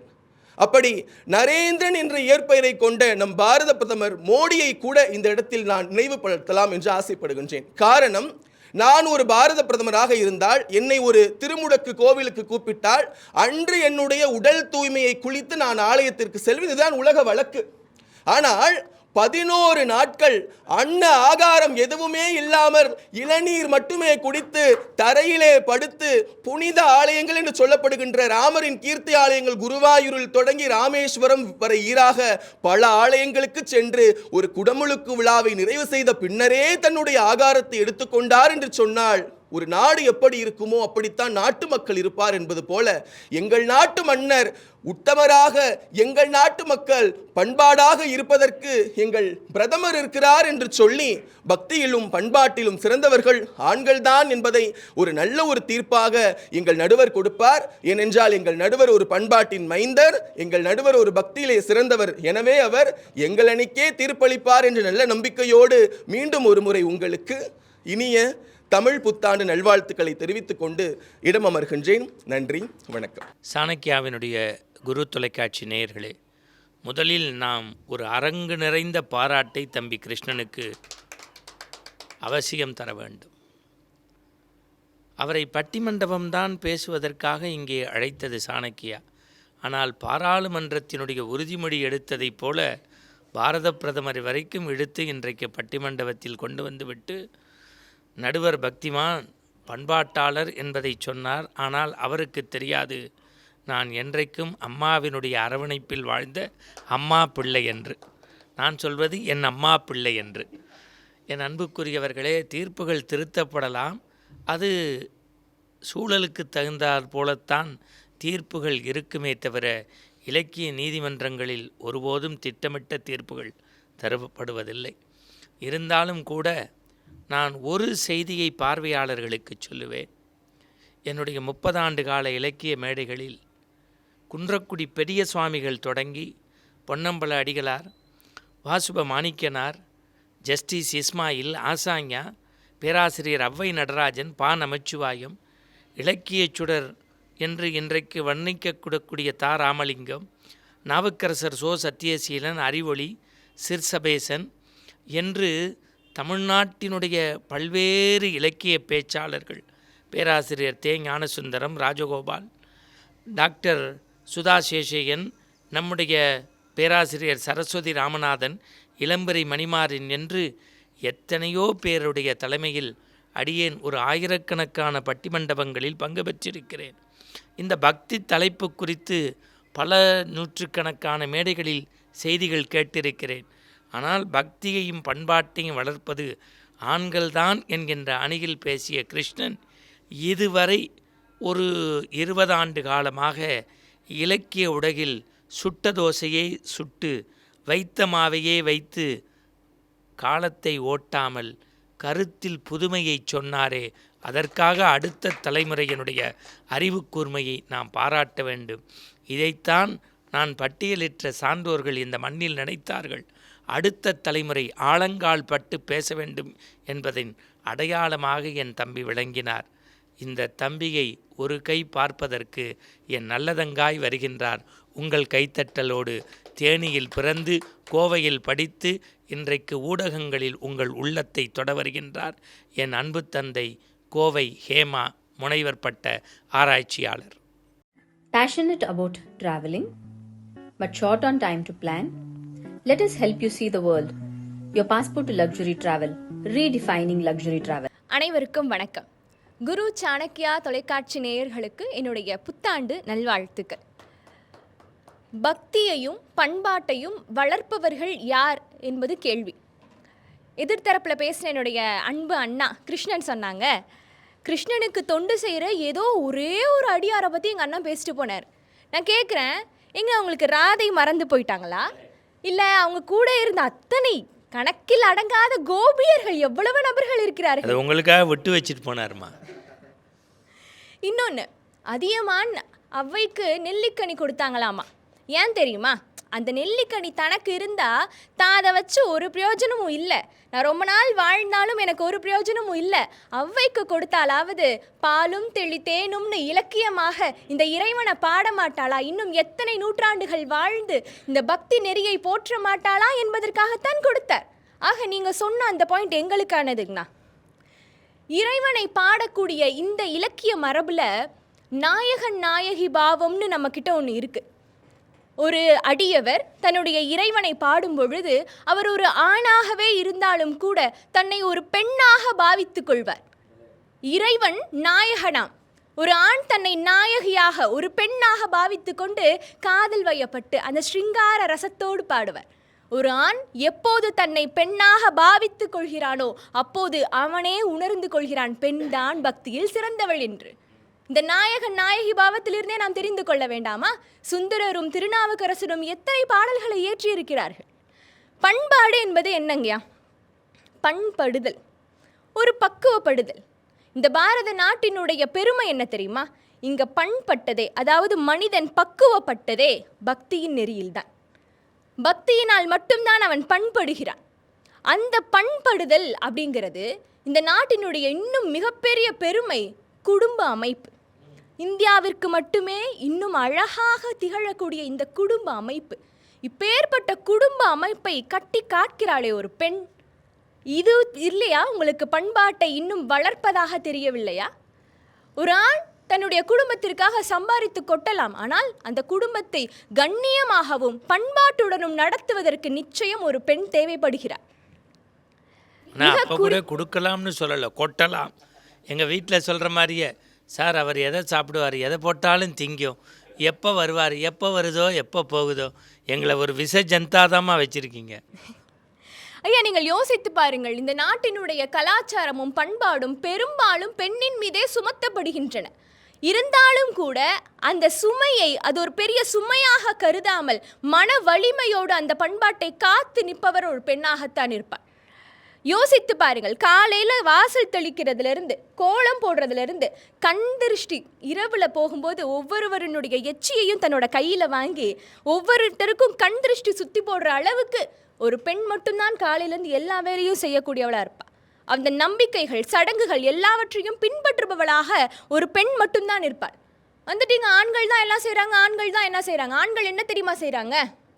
இதை செஞ்சிருமா, அதை செஞ்சிருமா, விளக்கு போட்டுருமா, மறக்காமல் இதை பண்ணிருமா அப்படின்னு சொல்லிட்டு மட்டும்தான் போவாங்க. சொல்லுவது நீங்கள், ஆனால் அதை செயலில் காட்டுவது பெண்களாகத்தான் இருப்போம். இவர் பூஜை பண்ணுறாருன்னா மூணாவது வீட்டு கேட்குற மாதிரி மணி எடுத்து வச்சிருமா, சூடத்தட்டை வச்சிருமா, பஞ்ச பாத்திரத்தை வச்சிருமா, பூவை வச்சிருமா, இதுக்கு பூஜையும் அந்த அம்மாவே பண்ணிடலாம். ஆனால் அதை மட்டும் அவங்க தான் வந்து பண்ணுவாங்க. இந்த ஃபைனல் டச் மாதிரி நாங்கள் எல்லாத்தையும் தயார் செய்து வைப்போம். ஆண்கள் என்ன தெரியுமா செய்வார்கள்? வந்து தீபாதாரணை காட்டி மணி அடைத்து விட்டு நன்றாக வைத்து விட்டு பிரசாதம்னு ஒரு மெனு போட்டு வச்சுருப்பீங்க. அதையும் நாங்கள் தான் செஞ்சு வச்சுருப்போம். அந்த பிரசாதத்தை சாப்பிட்டுட்டு சரிம்மா பூஜை முடிஞ்சிருச்சுன்னு கிளம்பிடுவீங்க. இது பக்தி என்பது இறைவனுக்கும் சமூகத்திற்கும் மாற்றக்கூடிய ஒரு தொண்டு. இந்த தொண்டை பெண்கள் செய்கிறார்கள், ஆண்கள் வந்து அதில் ஸ்டிக்கர் ஒட்டுகிறீர்கள்.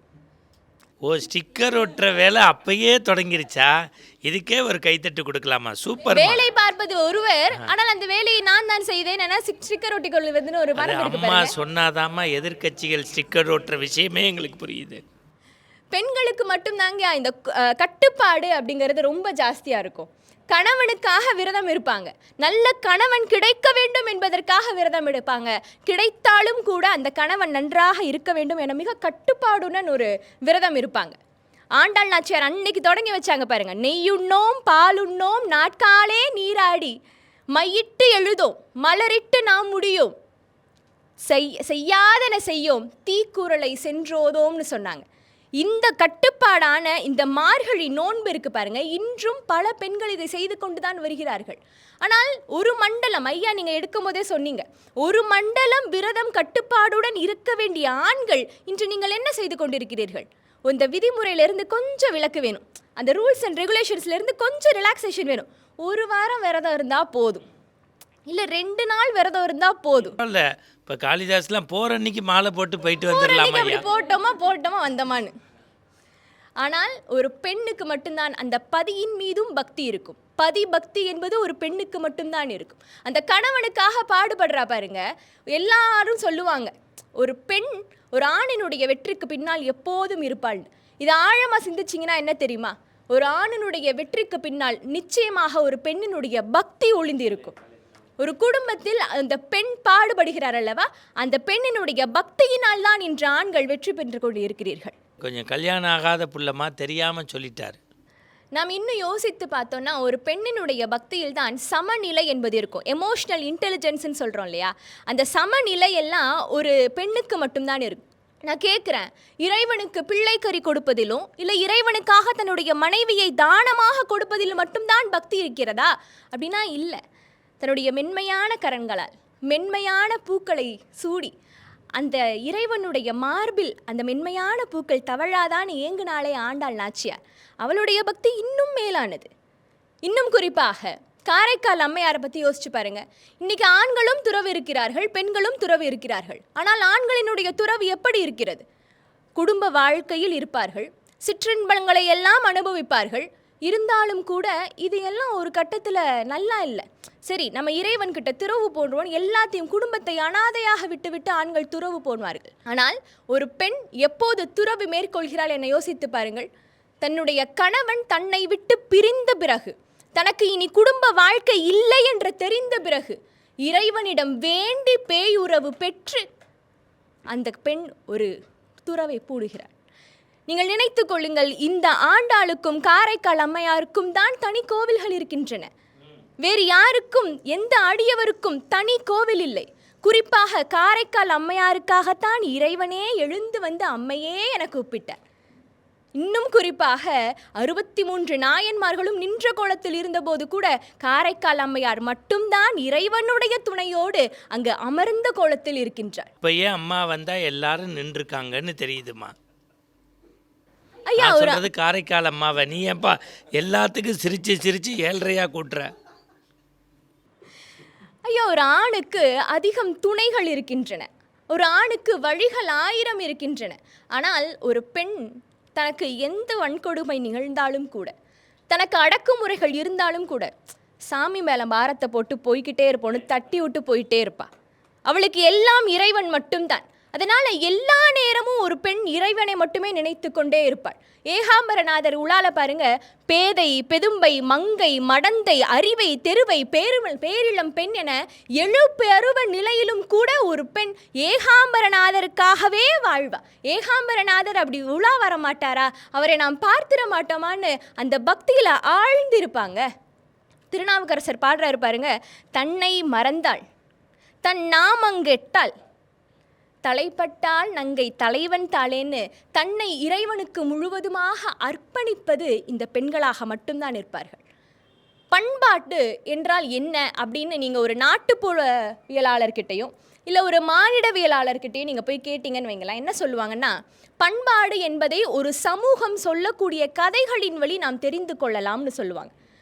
நான் கேட்குறேன், இன்றைக்கி அதிகம் கதை சொல்கிறது யார்? தாத்தாவா பாட்டியா? ஒரு பாட்டி தன்னுடைய பேர குழந்தைகளுக்கோ இல்லை அக்கம் பக்கத்து குழந்தைகளுக்கோ கூட்டி வைத்து புராண கதைகளை சொல்கிறாள் அல்லவா? அந்த புராண கதைகளின் வழியாக அறத்தை போதிக்கிறாள் அல்லவா? ஐயா, வளர்ச்சிங்கிறது என்ன? தன்னுடைய விடயத்தை தனக்கு அடுத்த தலைமுறையினருக்கு கடத்துதல். தனக்கு அடுத்த தலைமுறையினருக்கு கடத்தும் பொழுதுதான் அந்த பண்பாடு என்பது, அந்த பக்தி என்பது இன்னும் வளர்ந்து கொண்டே போகும். ஆக புராண கதைகளின் வழியாக அறத்தை போதிக்கக்கூடிய பாட்டிகளின் வழியாகத்தான் இங்கு பண்பாடும் பக்தியும் இன்னும் அதிகரித்திருக்கின்றன. இன்னைக்கு நீங்கள் போய் யூடியூப்ல பார்த்தா கூட பல்வேறு பெண்மணிகள் இருக்காங்க. என்னென்ன விரத முறைகள் எல்லாம் எப்பப்போ செய்யணும், என்னென்ன சடங்கு முறைகள்லாம் செய்யணும்னு சொல்லிட்டு தன்னுடைய பண்பாட்டை தன்னுடைய நம்பிக்கைகளை எல்லாம் அடுத்தவர்களுக்கு இன்னும் சொல்லிக் கொடுப்பதின் மூலமாகவும் அவர்களுக்கு கடத்துவதின் மூலமாகவும் இந்த பண்பாட்டை மிக அழகாக வளர்த்து கொண்டே இருக்கிறார்கள். கொரோனா காலகட்டத்திலையும் கூடங்கயா 11 மணி ஆயிடுச்சுன்னா போதும், கூகுள் மீட்டுன்னு ஒரு செயலி இருக்குது பாருங்கள், அதில் பெண்கள் எல்லாரும் ஒன்றிணைந்து விஷ்ணு சகஸ்ரநாமம் சொல்லி கொடுத்தாங்க. இலவசமாக சொல்லி கொடுத்தாங்க, நானும் கற்றுக்கிட்டேன். நிறைய நபர்கள் தேவாரம், திருவாசகம், 4000 திவ்ய பிரபந்தம்னு சொல்லிட்டு அந்த பெருமாளை எண்ணி, அந்த பெருமான் எல்லாரையும் எண்ணி இந்த உலகம் உய்து விடாதா, இந்த கொரோனாவிலிருந்து நம்ம மீண்டு விட மாட்டோமான்னு கோவிலுக்கு போக முடியாத சூழ்நிலையிலும் கூட கூகுள் மீட்டின் வழியாக ஒன்றிணைந்து அவர்கள் மிக அற்புதமாக பக்தியை வளர்த்தார். கோவிலில் மட்டுமல்ல, கூகுள் மீட்டிலையும் பக்தியை வளர்ப்பது பெண்கள் தான். கக்கன்னு சிரிக்கப்படாது, பதில் சொல்லணும். ஐயா, பண்பாடுங்கிறத உங்களால் எதை வச்சு நீங்கள் தீர்மானிப்பீங்க? நீங்கள் சொல்கிறத வச்சு தீர்மானிப்பேன். ஐயா, பண்பாடு அப்படிங்கிறது ஒரு சமூகத்தினுடைய கல்வி, ஒரு சமூகம் என்ன செல்வம் பெற்றிருக்கு, ஒரு சமூகம் எத்தகு வீரமாக இருக்கிறது என்பதை வைத்து நாம் தீர்மானித்து கொள்ளலாமா? உங்களுடைய அனுமதியின் மூலமாகத்தான். இந்த மூன்றிற்கும் அடையாளமாக திகழ்வது முப்பெரும் தேவிகள் தான். பண்பாட்டின் அடையாளமாக இருக்கக்கூடிய கல்வி, வீரம், செல்வம் என மூன்றுக்கும் இருப்பது இந்த முப்பெரும் தேவிகள் தான். ஆக பண்பாட்டின் அடையாளமாகவும் திகழ்ந்து அந்த பண்பாட்டை இன்னும் வளர்த்தெடுப்பது எங்களுடைய பெண்கள் மட்டும்தான் என கூறி வாய்ப்பளித்தமைக்கு நன்றி பாராட்டி விடைபெறுகிறேன். நன்றி, வணக்கம். அன்புக்குரிய பெருமக்களே, பொதுவாக இன்றைய இணைய தொலைக்காட்சியிலையோ அல்லது சின்ன திரையிலையோ அல்லது மேடை பட்டிமன்றங்களை பார்ப்பதற்கு யாரையும் நான் காயப்படுத்த வேண்டும் என்றோ அல்லது அவர்களை குத்தி காட்ட வேண்டும் என்றோ சொல்லவில்லை. பார்க்கக்கூடிய தமிழ் சமூகம் இதயத்தில் இதை பதிவு வைத்து கொள்ள வேண்டும். சொல்கின்ற போதே நான் தடுமாறுவதற்கு காரணம் 10 கருத்து 13 நகைச்சுவைகளை வைத்தே பல காலமாக ஓட்டக்கூடியவர்கள் மத்தியில் ஒரு எழுத்தண்ணி படித்துவிட்டு இதுதான் அப்படி எடுத்து பேசுவது என்பது பேராசிரியர் சாலமன் பாப்பையா அவர்களும் பா நமச்சிவாயம் அவர்களும் டாக்டர் ஔவை நடராஜன் அவர்களும் இந்த மண்ணில் எதை நினைத்தார்களோ அதை நடைமுறை காட்டிய பட்டிமண்டபமாக இன்றைய குரு சேனல் விளங்கி கொண்டிருக்கிறது என்பதை கைத்தட்டி நான் சகோதரியை பாராட்ட. அவ்வளவு அடர்த்தியான செய்தி, தேவாரத்திலிருந்து, ஆண்டாள் பாசுரங்களிலிருந்து, வாழ்வியலிருந்து என்று யதார்த்தமாக பின்னி பிணைந்திருக்கிறார். கிட்டத்தட்ட ஒரு 80% மேட்சை நீங்கள் பார்த்துட்டீங்க. இப்போ 20 பால் 43 ரன்னு. 20 பாலில் 43 ரன் அடிக்கிறதுக்கு ஒருத்தரால் தான் முடியும். அது கடலூர் காளிதாஸால் தான் முடியும். பக்தியிலும் பண்பாட்டிலும் சிறந்து விளங்குபவர்கள் பெண்களை காட்டிலும் ஆண்களே என்று இறுதியாக உறுதியாக உள்ளத்திலிருந்து திராவக கிடங்கு போல் திமிரி எறிகின்ற பாதரச குண்டால் பளபளக்கும் வார்த்தையால் பேச வருகின்றார் அன்னை தமிழின் துணையோடு அரங்கு நிறைந்த கைத்தட்டலோடு Kalidas. Sivaraj International School of Management Studies and Catering Technology, BSc Hotel Management and Catering Science, Diploma in Hotel Management and Tourism படிப்பிற்கான அட்மிஷன் நடைபெறுகிறது. வாழ்வதற்கு உயிர் கொடுத்த தாயையும் வண்ண தமிழுக்கு சாய்வில்லை, வங்காள விரிகுடாவிற்கோ ஓய்வில்லை. எழுத்துக்களை உடுத்தி கொண்ட என்னுயிர் தமிழே, உன் சுவையை உச்சரிக்க உச்சரிக்க உயிர்த்தலைக்கு முன்னால் 1000 சூரியன்கள் கண்விழிக்கும். எந்த மொழி எழுதினாலும் எழுத்தாணி வெறும் பொருள்தான். தமிழே, உன்னை பற்றி எழுதுகிற பொழுது மட்டும் உயிர் பெறுகிறதே உன் திருவருள்தான். உன்னை பற்றி பேசுவதற்கு உன்னையே வணங்குகிறேன். சிறகு முளைத்த வார்த்தைகளால் செந்தமிழை தொடங்குகிறேன். ஒன்று தெரியுது, இந்த பட்டிமன்றத்தில் பலாப்பழத்தை பற்றி ஒருத்தர் பேசுகிறாங்க, இலையை பற்றி ஒருத்தர் பேசுகிறாங்க, தாமரையை பற்றி ஒருத்தர் பேசுகிறாங்க, அம்மாவை பற்றி ஒருத்தர் பேசுகிறாங்க, கடைசியில் சூரியனை பற்றியும் பேசுகிறதுக்கு ஆள் இருக்குங்கும் போது சர்வசமய பட்டிமண்டபம் குரு பட்டிமண்டபம். இந்த நல்லதொரு பட்டிமன்றத்தை ரசித்துக் கொண்டிருக்கக்கூடிய உலகம் வாழ் சாணக்கியா குரு தொலைக்காட்சி நேயர்கள் உங்கள் அத்தனை பேருக்கும் தமிழ் புத்தாண்டு தின வாழ்த்துக்களும் வணக்கம். நடுவர் அவர்களே, நல்ல ஒரு தலைப்பு, பக்தியையும் பண்பாட்டையும் பெரிதும் வளர்ப்பவர்கள் ஆண்களா பெண்களான்னு கேட்டிருக்கீங்க. முதல்ல பக்தினா என்ன, பண்பாடுனா என்னன்றதை புரிஞ்சுக்கணும். ஆமாம், கடைசி வர்றவர் தான் இப்போ முதல்ல புரிய வைக்க போகிறாரு. கோயிலில் மணி அடித்த உடனே குங்குமமும் திருநீரும் நினைவுக்கு வந்தால் அது பக்தி. அதே கோயிலில் மணி அடித்த உடனே சுண்டலும் பொங்கலும் நினைவுக்கு வந்தால் அது பண்பாடு. கோயிலுக்கு போகின்றவர்களுடைய மனம் மட்டும் நிறையக்கூடாது, அவர்களுடைய வயிறும் நிறைய வேண்டும் என்று அன்னதானம் கொடுக்கக்கூடிய ஒரு இடம் எது என்று சொன்னால் அது கோயிலாக மட்டும்தான் இருக்கிறது. இன்னைக்கும் கஷ்டத்தில் இருக்கிறவனுக்கு கடன் கொடுக்க கூட உதவாத ஆண்கள் கடவுளினுடைய பெயரை சொல்லி யாராவது அன்னதானம் போட வேண்டும் என்று நன்கொடை கேட்டால் தன்னை அறியாமலேயே அள்ளி கொடுக்கக்கூடிய எங்களை போன்ற ஆண்களால் தான் இன்றைக்கும் பக்தியும் பண்பாடும் வளர்ந்து கொண்டிருக்கு. அந்த ஆண்கள் லிஸ்ட்ல என்னையும் சேர்த்துக்கப்பா. நடுவர் அவர்களே, பழனிக்கு போய் கால் கடுக்க நின்று முருகனை தரிசிப்பது பக்தி என்று சொன்னால், முருகனை தரிசித்து வரக்கூடிய பிறகு அதே இந்த சித்தன வாசலில் கிடைக்கின்ற அந்த பஞ்சாமிர்தத்தை வாங்குவதற்கு கால் கடுக்க நிற்கிறல்ல, அதுதான் பண்பாடு. திருப்பதியில போய் பெருமாளை பார்க்கறதுக்கு மொத்த துட்டையும் கொடுத்து அந்த ஒத்த லட்டுக்காக நின்று அந்த லட்டை வாங்கிட்டு வந்து தன்னுடைய பந்தக்காரங்களுக்கும் சொந்தக்காரங்களுக்கும் கொடுக்கக்கூடிய பண்பாடு யாருக்கிட்ட இருக்குன்னா, பெண்களை காட்டிலும் இன்றைக்கு ஆண்களிடத்தில் தான் அதிகமாக இருக்கிறது. ஆமாம், பொண்ணு அவளுக்கு, அவள் அம்மாவுக்கு, அவள் அக்காவுக்கு, தங்கச்சிக்கு, நம்ம மாப்பிள்ளைக்கு, மச்சானுக்குன்னு இல்லை, எய்த்த வீடு, பக்கத்து வீடு, ஆஃபீஸில் வேலை பார்க்குறவன்னு, இதெல்லாம் ரூம் போட்டு யோசிச்சுட்டு வந்திருக்கப்பா. நடுவர் அவர்களே, இன்றைக்கு பங்காரு அடிகளார் இல்லை என்று சொன்னால் மேல் மருவத்தூர் இல்லை, பெரியவா இல்லை என்று சொன்னால் காஞ்சி மடம் இல்லை, சங்கராச்சாரியார் இல்லை என்று சொன்னால் சங்கர மடம் இல்லை, வள்ளலார் என்கின்ற ஒருவர் இல்லை என்று சொன்னால் வறுமையில் வயிற்று பசியோடு இருக்கக்கூடிய பல பேருக்கு வயிற்றுக்கு உணவு இல்லை, ஸ்ரீதர் என்று சொல்லப்படக்கூடிய அந்த ஸ்தாபகர் மட்டும் இன்றைக்கு இல்லை என்று சொன்னால், முத்துமலையிலே வானுயர்ந்து நிற்கக்கூடிய முருகனுடைய சிலை இல்லை, மலேசியாவை தாண்டிய ஒரு முருகன் இன்றைக்கு சேலத்தில் அத்தனை பக்தர்களுக்கும் காட்சி கொடுத்திருக்கிறார் என்று சொன்னால், அது எங்களை போன்ற ஆண்கள் தன்னுடைய ஆசைகளை துறந்து ஆண்டவனுக்கு சேவை செய்து கொண்டிருப்பதால் தான் இன்றைக்கும் பக்தியும் பண்பாடும் வளர்ந்து கொண்டிருக்கிறது என்பதை நாம் புரிந்து கொள்ள வேண்டும். என்னுடைய அன்பு சகோதரி ஹேமவர்தினி வந்தாங்க. இன்னைக்கு பெண்கள் தான் விரதம் இருக்கும். என்ன விரதம்? மாங்கல்ய விரதம் இருக்கும், சஷ்டி விரதம் இருக்கும், வரலட்சுமி விரதம் இருக்கும். எதுக்கு? கணவன் நல்லா இருக்கணும்னு. இனிமேல் நீங்கள் என்ன பண்ணுறீங்க, புருஷன் நல்லா இருக்கணும்னா மாங்கல்ய விரதம், சஷ்டி விரதம், வரலட்சுமி விரதம்லாம் இருக்காதீங்க. ஒரு நாள் மௌன விரதம் மட்டும் அந்த ஒட்டுமொத்த குடும்பமே முடியாத விரதத்தை ஏன்பா சொல்ற? அப்புறம் அன்பு சகோதரி அக்கா வந்தாங்க. இன்னைக்கு எப்படி சொன்னாங்க, ஆரம்பிக்கும் போதே கோவில் கட்டிடங்கள் கூடி தொழுவது யாரால, கோவிலில் கூட்டங்கள் கூடி தொழுவது யாரால எல்லாம் கோயிலை கட்டி குடமுழுக்கு வைக்கிற எங்களை போல ஆண்களால. நாங்கள் கோயிலை கட்டி குடமுழுக்கு வச்சுருவோம். நீங்கள் வந்து என்ன பண்ணுவீங்க, பக்தின்ற பேரில் பிரார்த்தனை கூட எப்படி திரும்பி வேண்டுப்பாங்க, என் குழந்தை நல்லா இருக்கணும், என் குழந்தை நல்லா இருந்தால் என் புருஷனுக்கு மொட்டை போடுறேன், புருஷனுக்கு மொட்டையும் போடுங்க, கொஞ்சம் ஏமாந்தா புருஷனை மொட்டையும் போடுறீங்க. அதே போல் எங்கள் குடும்பம் வீடு கட்டி நாங்கள் நல்ல இடத்துக்கு வந்துட்டோன்னா, வீடு கட்டி நல்ல இடத்துக்கு வந்துட்டுனா என் புருஷனுக்கு அழகு போடுறேன், இவங்க அழகு போட்டுக்க மாட்டாங்க, என் புருஷனை நான் தீண்டிக்க வைக்கிறேன். இப்படி பெரிய பெரிய பிரார்த்தனைகளை கூட புருஷன்களை, ஆனால் அவங்களால ஒன்று முடியும், அழகு போட்டு தீ மிதித்து வரும்போது உழவு போட முடியும். நடுவர் அவர்களே, இன்னைக்கு 63 நாயன்மார்கள் நினைச்சு பாருங்க. பாலை கொடுத்து பச்சை குழந்தை ஞான சம்பந்தனையும், ஓலை கொடுத்து உயர்தமிழ் சுந்தரமூர்த்தியையும், சூளை கொடுத்து திருநாவுக்கரசரையும், பரியை நரியாக்கி நரியை பரியாக்கும் லீலையை கொடுத்து மாணிக்க வாசகரையும் அந்த ஆண்டவன் ஆட்கொண்டதனால் தான் அந்த ஆண்டவனுக்கே தெரிஞ்சிருக்கிறது ஆண்களால் மட்டும்தான் பக்தியையும் பண்பாட்டையும் வளர்க்க முடியும் என்று.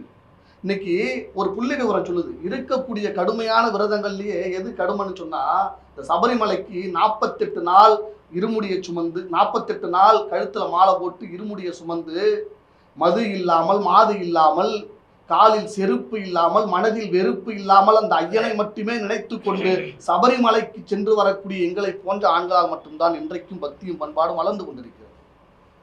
இந்த கண்ணப்பரை எடுத்து பாருங்க. இறைவனுக்கு கூட தன் கண்ணை தானமாக கொடுத்தவர் கண்ணப்பர். கண்ணப்பனுடைய வழியை பின்பற்றுகின்ற இன்றைக்கும் பல பேர் கண் தானமும் உடல் தானமும் கொடுத்து கொண்டிருக்கிறார்கள் என்று சொன்னால் பக்தியையும் பண்பாட்டையும் வளர்த்தது யாருங்க? ஒரு அக்கா சொன்னாங்க, இன்னைக்கு திருநாவுக்கரசர் வந்து பக்தியில சிறந்து விளங்குறாங்கன்னா அவங்களோட அக்கா திலகவதியார் தான் காரணம்னு. ஒரு விஷயம் சொல்லட்டுமாக்கா, இன்னைக்கு இருக்கிற பிள்ளைங்க அம்மா பேச்சையே கேட்கறது இல்லை, ஆனா அக்காவினுடைய பேச்சையே திருநாவுக்கரசர் கேட்டிருக்காருன்னா அதுதான் திருநாவுக்கரசனுடைய பண்பாடு என்பதை நீங்கள் மறக்க கூடாது. திருநாவுக்கரசர் அந்த இறைவனின் மீது கொண்ட அந்த பக்தியின் காரணமாகத்தான் சிவபெருமானே திருநாவுக்கரசருக்கு கையில காட்சி கொடுத்தார். சிவபெருமானின் மீது கொண்ட அந்த அதீத பக்தியின் காரணமா வேறு மதத்திலிருந்து இன்னொரு மதத்துக்கு மாறதுனால அந்த மன்னன் என்ன பண்ணிட்டாரு, திருநாவுக்கரசருக்கு தண்டனை கொடுக்கணும்னு சொல்லிட்டு ஒரு சுண்ணாம்பு கால்வாயில இறக்கி விட்டாராரு.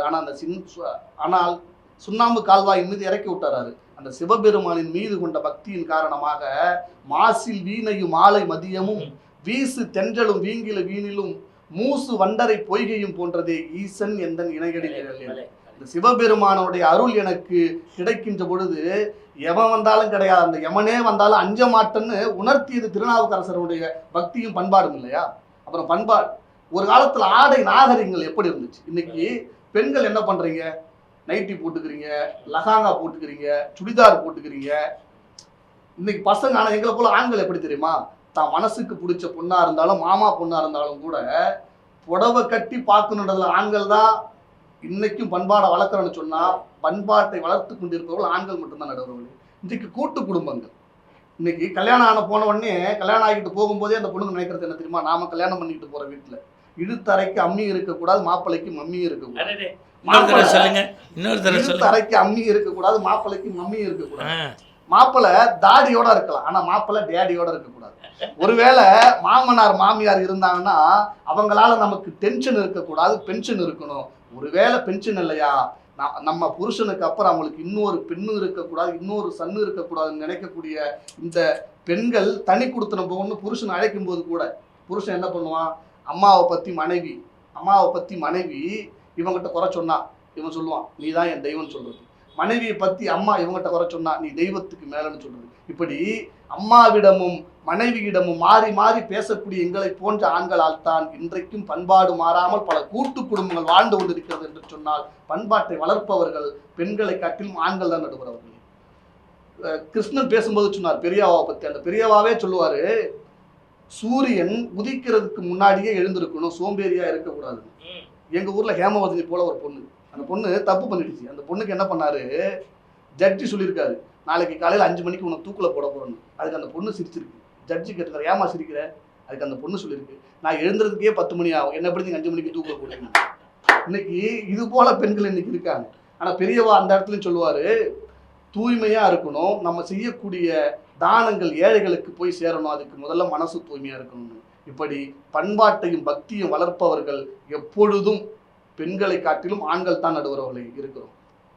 அப்புறம் அக்கா கூட சொன்னாங்க, இது அன்பு சகோதரி ஹேமவதினி சொன்னாங்க, 63 நாயன்மார்கள்ல காரைக்கால் அம்மையார் மட்டும்தான் உட்காந்துருக்காங்கன்னு சொல்லிட்டு. அதுக்கு காரணம் என்ன? ஆண்களுடைய பெருந்தன்மை. ஒருவேளை அந்த இடத்துல 63 நாயன்மார்கள்ல 60 பேரும் பெண்களா இருக்கட்டும், இல்ல 63 பேரும் பெண்களா இருக்கட்டும், காரைக்கால் அம்மையார் கால் வலிக்குதுன்னு கொஞ்ச நேரம் உட்காந்துருந்தா இருக்கக்கூடிய 62 அந்த பெண் நாயன்மார்கள் சொல்லியிருப்பாங்க, இப்ப அந்த அம்மா என்ன பண்ணிடுச்சு, கீழே உட்காந்துருக்காங்க. இப்படி ஆண்கள் எப்பொழுதும் பெண்களை புறம் பேசுவதில்லை. அது பக்தியாக இருந்தாலும் சரி, பண்பாடாக இருந்தாலும் சரி, எப்பொழுதும் பெண்களை காட்டிலும் ஆண்கள் தான் பக்தியையும் பண்பாட்டையும் வளர்ப்பதில் பெருமளவில் நிற்கிறார்கள் என்று சொல்லி நல்லதொரு வாய்ப்பிற்கு நன்றி கூறி விடைபெறுகிறேன். நன்றி, வணக்கம். ஆன்மீக அன்பர்களே, சாணக்கியாவினுடைய குரு நேயர்களே, முதலில் இல்லங்களில் இருந்தபடியும் உங்களுடைய உள்ளக்கதவுகளை திறந்து பயணப்பட்டு கொண்டும் உங்கள் கைத்தொலைபேசியிலும் இணையதளத்திலும் அற்புதமான இந்த செவிக்கு விருந்தையும் சிந்தைக்கு மருந்தையும் கண்டீர்களே. இந்த விருந்து படைத்த நால்வருக்கும் முதலில் உங்கள் கைத்தட்டை காணிக்கையாக்கி இல்லத்தில் இருந்தபடியே பாராட்ட கடமைப்பட்டிருக்கின்றேன். எதற்கு இந்த ஒரு பட்டி மண்டபம் இந்த புத்தாண்டில்? இது எத்தனை ஆண்டுகளும் கேட்கக்கூடிய ஒரு தலைப்பு, எப்போதும் நம்முடைய உள்ளத்தில் இருக்கக்கூடிய ஒரு பேச்சு. பொதுவாக கோவிலுக்குள் போகக்கூடிய தண்ணீர் வெளியில் வந்தால் தீர்த்தம் என்று சொல்கின்றோம். கோயிலுக்குள் உள்ளே போகக்கூடிய சாதம் வெளியில் வந்தால் பிரசாதம் என்கின்றோம். உள்ளே கர்ப்பகிரகத்திற்குள் போகக்கூடிய பூ வெளியில் வந்தால் புஷ்பம் என்று சொல்கின்றோம். உள்ளே போகக்கூடிய சாம்பல் வெளியில் வந்தால் திருநீர் என்கின்றோம். தண்ணீர் மாறுகிறது, சாதம் மாறுகிறது, பூ மாறுகிறது, சாம்பல் மாறுகிறது. மனிதன் மட்டும் உள்ளே போய் வெளியே வருகின்ற போது நிலை மாறாமல் வருகிறானே, அந்த நிலையை மாற்றுவதற்குத்தான் இந்த பக்தி குறித்தும் பண்பாடு குறித்தும் பட்டி மண்டபம். எனக்கு பக்தி பண்பாடு என்றவுடன் வாரியார் சாமி தான் நினைவுக்கு வருகின்றார். ஒரு 60 ஆண்டுகளுக்கு முன்பு நடந்த செய்தி. அப்பொழுதெல்லாம் இது போன்ற இணையதளமோ ஊடகமோ சினிமாவினுடைய வளர்ச்சியோ இல்லாத காலம். ஊர் திருவிழாவில் மகிழ்விப்பதற்கு ஒற்றை வேட்டியும் ஒரு ப்ரொஜெக்டர் மட்டுமே இருக்கும். ராமநாதபுரத்தில் 6 நாள் கந்த சஷ்டி பெருவிழா. 5 நாட்கள் வேட்டியில் கட்டி சினிமா ஓட்டிட்டாங்க. 6வது நாள் வாரியார் சாமியினுடைய பேச்சு. பாடும் தெரிதேனும் பாகும் பருப்பும் வைனாலும் கடந்துனக்கு நான் தருவேன், கோலம் செய் துங்கக் கரிமுகத்து தூமணியை நீ எனக்கு சங்கத்தமிழ் மூன்றும் தா என்று அந்த இறைவணக்கத்தோடு பேசத் தொடங்கியவர், குழந்தைகளா யாரெல்லாம் கடைசி பையன் கை தூக்குனார். 10 பேர் கை தூக்கினான். அதை நீ முடிவு பண்ணக்கூடாது, உங்கள் அப்பா முடிவு பண்ணணும், கீழே போடுனார். எப்படி போகிற போக்கில் நகைச்சுவை. ஒரு குழந்தைய பார்த்து, இன்றைக்கி நான் பேச போகிற தலைப்பு திருவிளையாடல் புராணம், இதில் முருகனுக்கு அப்பா யாருன்னா, என்ன சுவாமி கேள்வி கேட்டல்னா, திருவிளையாடல் புராணத்தில் முருகனுக்கு அப்பா யார்? அவன் என்னைய மாதிரி சாய்ஸில் விட்டு படிச்சிருக்க பையன். பார்த்தான், சாமியை பார்த்தான் கிட்டக்க. நேற்றுக்கு பார்த்த சினிமா ஞாபகம் வந்தது. திருவிளையாடல் புராணத்தில் முருகனுக்கு அப்பா பேர் சிவாஜின்ட்டான். எல்லாரும் கை தட்டினாங்க. அந்த குழந்தைய மேடைக்கு கூப்பிட்டு தான் போட்டிருக்க மாலையை கலட்டி போட்டு, இவனை பெற்ற அம்மா அப்பா மேடைக்கு வாங்கன்னு ஒரு கந்த சஷ்டி கவசத்தையும் கந்தர் அனுபூதியும் கொடுத்துட்டு சொன்னார், இந்தியாவுக்கு சுதந்திரம் வாங்கி தந்த காந்தியை காந்தின்னு சொல்ல மாட்டோம், கௌரவ குறைச்சல்னு காந்திஜின்னும். எல்லா செல்வத்தையும் நாட்டுக்கு கொடுத்து பொருளையே இழந்த நேருவை நேருன்னு சொல்ல மாட்டோம், நேருஜிம்போம். அதுபோல் இந்த ராமநாதபுரத்து குழந்தை கடவுள் முருகனுடைய அப்பா சிவாவை சிவான்னு சொன்னால் கௌரவ குறைச்சல்னு சிவாஜின்னு சேர்த்து சொன்னான் பாருங்கள். அதற்காக இந்த பரிசு. இப்படி தான் பண்பாட்டோடு வளர்க்கணும். அப்போ இந்த பேச்சில் ஒரு நையாண்டித்தனமும் நக்களும் இருந்தாலும் கூட பிறர் மனம் புண்படாது. வள்ளுவன் சொன்னானே, தீயினால் சுட்ட புண் உள்ளாரும் ஆறாது நாவினால் சுட்ட வடு என்று. இன்றைக்கு இந்த பட்டிமண்டபத்தில் பேசிய 4 பேர் கூட அவர்கள் அணிக்கு அவர்கள் பிரச்சாரம் செய்தபோது கூட எதிரணியை பற்றி கேவலமாக பேசவில்லை, புறம் பேசவில்லை, அநாகரிகமாக பேசவில்லை. இந்த கோட்பாட்டோடு இலக்கியமும் அரசியலும் இருக்குமே என்று சொன்னால் இந்தியா இன்று மட்டுமல்ல, இன்னும் ஒரு 100 ஆண்டு காலம் ஆன்மீக பூமியாகத்தான் இருக்க வேண்டும். அதுதான் நம்முடைய பாரம்பரிய பண்பாட்டு. இறை பக்தி என்று சொல்கின்ற போது கண்ணப்பரை பற்றி எல்லோரும் பேசினீர்கள். 63 நாயன்மார்களை எழுதிய தெய்வ சேக்கிழாரின் பெரிய புராணத்தை சைவ பெருமக்கள் 12ஆம் திருமுறை என்று கொண்டாடக்கூடிய அந்த கருத்து கருவூலத்தில் கண்ணப்ப நாயனார் கண் கொடுத்தார், பிறகுதான் எல்லோரும் கண்ணை தருகிறார்கள் என்று மருத்துவத்துறையில் இருக்கக்கூடிய கடலூர் காளிதாஸ் சொன்னார். ஆனால் சேக்கிழார் எழுதுகின்றார், கண்ணப்பர் எப்போது கண்ணை கொடுத்தார் என்றால் புலியிற்று ஆ போல. ஒரு கன்று போட்ட பசுவின் நிலையை, ஒரு பெண்ணின் தன்மையை அடைந்தபோதுதான் கண்ணை கொடுத்தார் என்று ஹேமாவுக்காக அன்றைக்கே அவர் வக்காலத்து போட்டாரோ என்று எண்ண தோன்றுகின்றது. இங்கே மகா பெரியவரை பற்றி எல்லோரும் மக்களை மகிழ்ச்சிப்படுத்துவதற்காக அவருடைய செய்திகளை குறிப்பெடுத்து பேசினீர்கள். அவர் 68வது பீடாதிபதி. முதல் பீடாதிபதி ஆதிசங்கர பகவத்பாதா. இன்றைக்கு நம்மையெல்லாம் வழிநடத்தக்கூடிய பாலப்பெரியவா 70வது பீடாதிபதி. 69 பீடாதிபதிகள் இறைவனோடு கடந்து விட்டார்கள். 66, 67 கலவையில் 68 பச்சிலம் பாலகனாக பதவி ஏற்கிறது. எல்லோரையும் அறிமுகப்படுத்துகின்றார்கள். இவர் உணவு கொடுப்பார், இவர் உங்களுடைய பூஜை பொருளை தயார் செய்து கொடுப்பார், இவர் மடத்தினுடைய கணக்கு வழக்கை பார்ப்பார், அவர்தான் உங்கள் வஸ்திரங்களை துவைத்து மடித்து வைப்பார் என்று. உடனே அந்த மனிதர் சட்டென்று பெரியவரிடம் கைப்பற்றி வாய்ப்பற்றி சொன்னார், ஐயா மன்னிக்க வேண்டும், 66 பீடாதிபதிக்கு செய்தேன், 67 ஒரு வாரம் மட்டும்தான் இருந்தார் மண்ணுலகில், 66க்கு செய்த கரத்தால் 68 ஆகிய உங்களுக்கு என்னால் செய்ய முடியாது. என் வாழ்வில் குரு என்றால் அவர்தான் குரு என்றார். உடனே பெரியவர் சொல்கின்றார், இதற்கு பெயர்தான் குரு பக்தி என்று. நாம் எல்லாருக்கும் சலாம் போடுவதல்ல குரு பக்தி. 68 மீது பன்ருட்டியைச் சேர்ந்த ஒரு செட்டியார் மடத்திற்கு பணமும் பணமும் அனுப்புவார். ஒரு காலமும் வந்து பெரியவரை சேவித்ததல்ல. பெரியவர் மேனேஜரிடம் கேட்கின்றார், இவ்வளவையும் கொடுக்கக்கூடிய பன்ருட்டி செட்டியார் ஏன் வருவதல்ல என்று. செட்டியார் விளக்கமாக கடிதம் எழுதுகின்றார், 66ஐ குருவாக ஏற்றுக்கொண்டு என் விழிகளில் உள்ளே இருக்கக்கூடிய பிம்பமாக நான் நினைக்கின்றேன், இன்னொருவரை என்னால் குருவாக நினைத்து பார்க்க முடியவில்லை, இதையும் குரு பக்தியாக எழுதி கொள்ளுங்கள் என்றார். இது அவருடைய ரா கணபதியால் தொகுக்கப்பட்ட தெய்வத்தின் குரலை படித்தால்தான் நமக்கு தெரியும். எனவே குரு பக்தியை எவ்வளவு மேன்மையாக பெரியவர் எடுத்துக்கொண்டிருக்கிறார். இங்கே மதம் கடந்த மனிதநேயத்தை பற்றி பேசினீர்கள். அதையெல்லாம் எண்ணி நினைக்கின்ற போதே மயிர்கூச்சல் ஏற்படுகின்றது. பெரியவரிடத்தில் 1973 மாவட்ட ஆட்சித்தலைவர் தரிசிக்க வருகின்றார். உள்ளே போய் உணவருந்துங்கள் என்றவுடன் அவர் சொன்னார், ஐயா உங்கள் மடத்தை சேர்ந்தவங்க ஊரை சேர்ந்தவங்க என்கிட்ட அப்ளிகேஷன் கொடுத்தாங்க, ஒரு 2 மாதம் அவகாசம் கொடுங்க, நான் செஞ்சு தரேன்னு. பெரியவர் சாப்பிட்டு வாங்க பார்த்துக்கலான்னாரு. சாப்பிட்டு கலெக்டர் வந்தோன்னு சொல்கிறார், யார் சொன்னாலும் இந்த காரியத்தை செய்யாதீங்க, எனக்காக ஒரு உபகாரம். கலெக்டர் கேட்குறார், ஊரே சேர்ந்து இப்படி கொடுத்துருக்காங்க, நீங்கள் ஏன் வேண்டாங்கிறீங்க? என்ன சொன்னாங்க? காஞ்சி பீடத்துலேருந்து 3வது பில்டிங் மசூதி, அங்கே அதிகாலையில் 5 மணிக்கு ஒழிக்கக்கூடிய பாங்கு சத்தம் தொழுகைக்கானது எனக்கு இடைஞ்சல், அதுக்காக மடத்துலேருந்து மசூதியை எடுக்க சொல்லியிருக்காங்க. அது காமாட்சியே வந்து என்னை எழுப்புகிற மாதிரி இருக்குது, மடம் இங்கேயே இருக்கட்டும், மசூதி அங்கேயே இருக்கட்டும், நீங்கள் போய் மக்கள் பணி ஆற்றுங்கள் என்று சொன்னவர் தான் இந்த மண்ணில் ஆன்மீக பயிரை வளர்த்தவர். ராமானுஜரை பற்றி இங்கே என் தங்கை பேசினார்கள். திருக்கோஷ்டியூர் நம்பியிடத்தில் போய் நடந்து அல்ல, தேய்ந்து கரைந்து அந்த ஓம் நமோ நாராயணா என்கின்ற இந்த மண் உய்விப்பதற்கான மந்திரத்தை உலகத்திற்கு சொன்னவர். வைணவத்திற்கும் சைவத்திற்கும் ஒரு வேறுபாடு உண்டு. சைவ பெருமக்கள் அடியாரை பார்க்கின்ற போது நமஸ்காரம் பண்ணால் சட்டுன்னு எழுந்திருந்துடலாம். வைணவ பெருமக்கள் ஆச்சாரியர் போதும் போதும்னு சொல்கிற வரைக்கும் படுத்து கிடக்க வேண்டும்.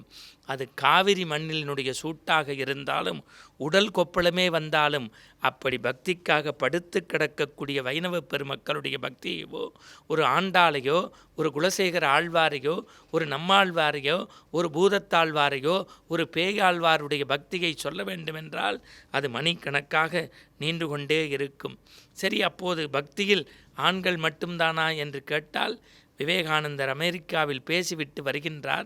இது ஒரு பழைய செய்தி என்றாலும் இன்றைக்கு பண்பாட்டோடு தெரிந்து கொள்ள வேண்டும். ஒரு பெண்மணி வந்து, ஐயா உங்களுடைய பேச்சை கேட்டேன், ஐ லவ் யூ என்கின்றார். இன்றைய ஞானிகளாக சாமியார்களாக இருந்தால் என்ன சொல்லியிருப்பார்கள் என்று எனக்கு தெரியாது. ஆனால் முற்றும் துறந்த விவேகானந்தர் கேட்கிறார், ஏனம்மா? அறிவுடைய உங்கள் பேச்சை கேட்டேன், அழகுடைய நான் உங்களை திருமணம் செய்து கொண்டால் அறிவும் அழகும் சேர்ந்து ஒரு குழந்தை வருமே என்பதற்காக. உடனே விவேகானந்தர் சொன்னார், அம்மா நான் உன்னை திருமணம் செய்து கொண்டு பிள்ளை பேருக்காக 10 மாதம் நீ காத்திருப்பதை விட நீங்கள் தயார் என்றால் நான் இப்போதே உங்களுக்கு மகனாக பிள்ளையாக வருகின்றேன், என்னை ஏற்றுக்கொள்வாயா என்றபோது உலகமே கைத்தட்டியது. அப்போது அவர் சொன்னார், இது எனக்கு கிடைத்த வெற்றி அல்ல, 20 வயதில் என் 5 புறங்களையும் செதுக்கிய ராமகிருஷ்ண பரமஹம்சா என்கின்ற ஆசானுக்கு கிடைத்த வெற்றி. இப்படி பக்தியில் பட்டியல் போட்டாலும் என்னுடைய அருமை தங்கையும் என்னுடைய அருமை சகோதரியும் ஒரு அப்படி பிடிச்சி உழுக்கிற மாதிரி உழுக்கியிருக்காங்க. சிறு தொண்டருடைய கதையை பற்றி போகிற போக்கில் சொன்னீர்கள். அந்த மனைவியின் பெயர் திருவெண்காட்டு நங்கை, ஆனால் அவள் பேசப்படவில்லை. சிறு தொண்டர்தான் பிள்ளைக்கறிக்கு பேசினார்கள். ஒரு குடிக்கு ஒரு மகனாக இருக்க வேண்டும், தாய் பிடிக்க தந்தை கூரறுத்து சமைக்க வேண்டும். தந்தை கொஞ்சம் உணர்ச்சி வயப்பட்டவன், எல்லோருக்கும் வாக்குறுதிகளை தந்து விடுவான். தன் இரத்தத்தை பாலாக்கி தோளை தொட்டிலாக்கி கையை கட்டிலாக்கக்கூடிய தாய் அந்த சீராளன் என்கின்ற பிழந்தையை கறி சமைப்பதற்கு சம்மதித்ததனால்தான் பிறகு ஆண்டவன் சிறு தொண்டர் கூப்பிட்ட போது வராத சீராளன் திருவெண்காட்டு நங்கை கூப்பிட்ட போது வந்தாள் என்றால், குரு பக்தியையும் பதிபக்தியையும் கணவன் மீது வைத்திருந்த பக்தியையும் ஒரு சேர நடத்தி காட்டியவள். இங்கே கமலவதி என்பதை பற்றி ஒரு நிமிடம் சிந்திக்க வேண்டும். ஒரு நாளிகை கழித்து பிள்ளை பேர் என்றால் கோவில்களை கட்டக்கூடிய சிவாலயங்களை கட்டக்கூடிய மன்னனாவான் என்பதற்காக தன் உயிரை பொருட்படுத்தாது தலை குப்புற கட்டச் சொன்னால், சிவந்த கண்களோடு பிறந்த இவன்தான் கோச்சங்கனு என்று எழுதிய பிறகு கோச்சங்கனுடைய வரலாறு பேசப்பட்ட வகையில் கமலவதி பேசப்படவில்லை. காரணம், இவர்கள் பேச்சுக்காக எதையும் செய்யவில்லை, பேருக்காக எதையும் செய்யவில்லை, இந்த மண்ணுக்காக செய்தார்கள். இயற்பகையாருடைய மனைவியை கடவுள் அனுப்பிய போது கேட்டபோது போய் வா என்றவுடன் முடியாது என்று எதிர்கேள்வி கேட்டிருந்தால் இன்றைக்கு அவள் பேசுபொருளாயிருக்க முடியாது. ஆனால் பேசாத அந்த பெரும் தெய்வம்தான் இன்றைக்கும் நம்மை சிந்திக்க வைக்கிறது. இளையான்குடி மாரநாயனார் இறையருள் பெற்றது எல்லோருக்கும் தெரிந்தது. ஆனால் வறுமையில் விதை நெல்லை வறுத்து சமைத்த அந்த தாயை நினைக்கின்ற போதுதான். காரைக்கால் அம்மை அதிகாலை குளித்தவுடன் நாமெல்லாம் 10 ரூபாய்க்கு கற்பூரத்தையும் அர்ச்சனை தட்டையும் வைத்துவிட்டு கடவுளிடத்தில் அப்ளிகேஷன் வைக்கிறோம், அம்மை நீ, அப்பன் நீ, அறிவுடைய மாமன் நீ என்று. ஆனால் உலகமே வியக்கக்கூடிய எம்பெருமான் காரைக்காலுடைய பக்தியை பார்த்து வியந்து போகின்றார். உமாதேவியர் ஒரு இடி இடிக்கின்றார், எம்மை பேணும் அம்மைகான் என்று. உலகத்திற்கே அம்மையப்பனாக இருக்கக்கூடிய சிவபெருமானே ஒரு அம்மையை பார்த்து அம்மையே என்று சொன்னார் என்றால், ஆண்டாள் நாச்சியாருடைய பக்தியை பேசுவதற்கு இந்த பத்தாது. ஒரு கோயிலில் மணியடிப்பதிலிருந்து பூஜை பொருட்களை தயார் செய்வதிலிருந்து நீங்கள் எல்லோருக்கும் எல்லாம் செய்யக்கூடிய பெண்களினுடைய பக்தியை ஒருபோதும் குறைத்துவிட முடியாது. ஆனால் பண்பாடு என்றவுடன் இன்றைக்கு 3 பொட்டு வச்சுக்கிறீங்க. ஆனால் திருமணத்திற்கு முன்பு பெண்கள் சாந்து பொட்டு இங்கே வச்சுக்கணும். அதுதான் கல்யாணம் ஆகாத அறிகுறி. திருமணத்திற்கு பின்பு குங்குமம் வைக்கணும். அதே சிவாச்சாரியார் கொடுத்தா குங்குமத்தை இப்படி பூசணும், விரைவில் திருமங்கல்யம் ஏறணும்னு. ஏன் கல்யாணத்துக்கு அப்புறம் இங்கே பொட்டுன்னா கணவன் கட்டிய தாலி நிலை பெறணும்னு. இந்த 2 பொட்டும் உடம்போட 100 வருஷம் இருக்கணும்னா எம்பெருமான் பாதமே கதின்னு சொல்லி இங்கே பொட்டு. இப்போ 3 பொட்டுமே இல்லை. பச்சை புடவை, பச்சை சட்டை, பச்சை ஒட்டு, சேப்பு புடவை, சேப்பு சட்டை, சேப்பு ஒட்டு, அணகுண்டா மாதிரி, பாம்பு மாதிரி, பள்ளி மாதிரி பொட்டு. இந்த பொட்டு டிவியில், ஃப்ரிட்ஜு மேலே, வாஷிங் மிஷின் மேலே, டிவி ரிமோட்டு மேலே பின்னாடி இருக்கிறதுங்கிறது வருத்தம். இந்த பண்பாட்டை நாம் பாதுகாப்பது நம்முடைய கடமை.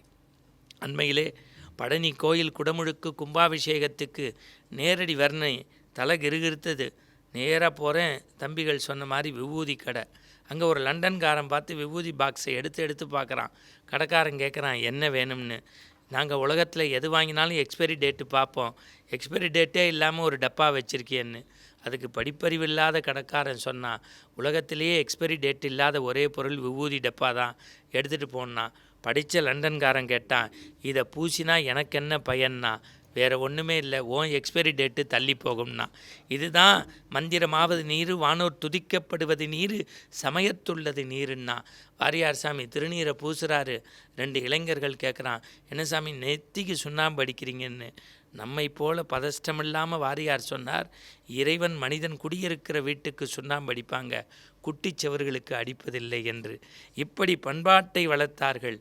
பக்தி என்றால் எனக்கென்னமோ தராசு தட்டில் மென்கள் மேலே போகின்றார்கள். பண்பாட்டுக்கு வருகின்றேன்.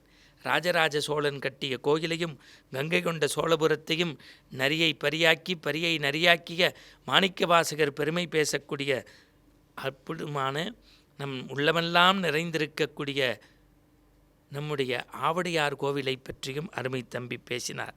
ஏன் இன்றைக்கும் கிறித்துவ மதத்தில் தோன்றி ஐயப்பனுக்கு மதம் கடந்து இனம் கடந்து மொழிகடிந்து பண்பாட்டு நெறியோடு அரிகராசனம் பாடிய இயேசுதாஸை நாம் மறந்துவிட முடியுமா? இல்லை என்றால் 3 பெட்டியோடு போய்விட்டு ஜனாதிபதி மாளிகையில் 2 பெட்டியோடு வந்து உலகமே அந்த கலாமுக்கு சலாம் போட்ட பண்பாட்டை உலக அரங்கிற்கு உயர்த்திய கலாமை மறந்துவிட முடியுமா? அல்லது நாதஸ்வர கலையினுடைய பெருமையை பேசிய எஸ் ராமகிருஷ்ணனுடைய சஞ்சாரத்தை பார்க்கின்றேன். ஒரு சுதா ரகுநாதனும், ஒரு அருணா சாய்ராமும், ஒரு நித்யஸ்ரீயும், ஒரு சிந்துஜாவும் இசைத்துறையால் ஆண்டவனை பரப்பினார்கள். எம்எஸ் அம்மாவும் என்றால் ஒரு குன்னக்குடியும், ஒரு இயேசுதாசும், ஒரு அற்புதமான நாகூர் அனிபாவினுடைய குரலையும் நாம் ஒதுக்கி வைத்து விட முடியாது.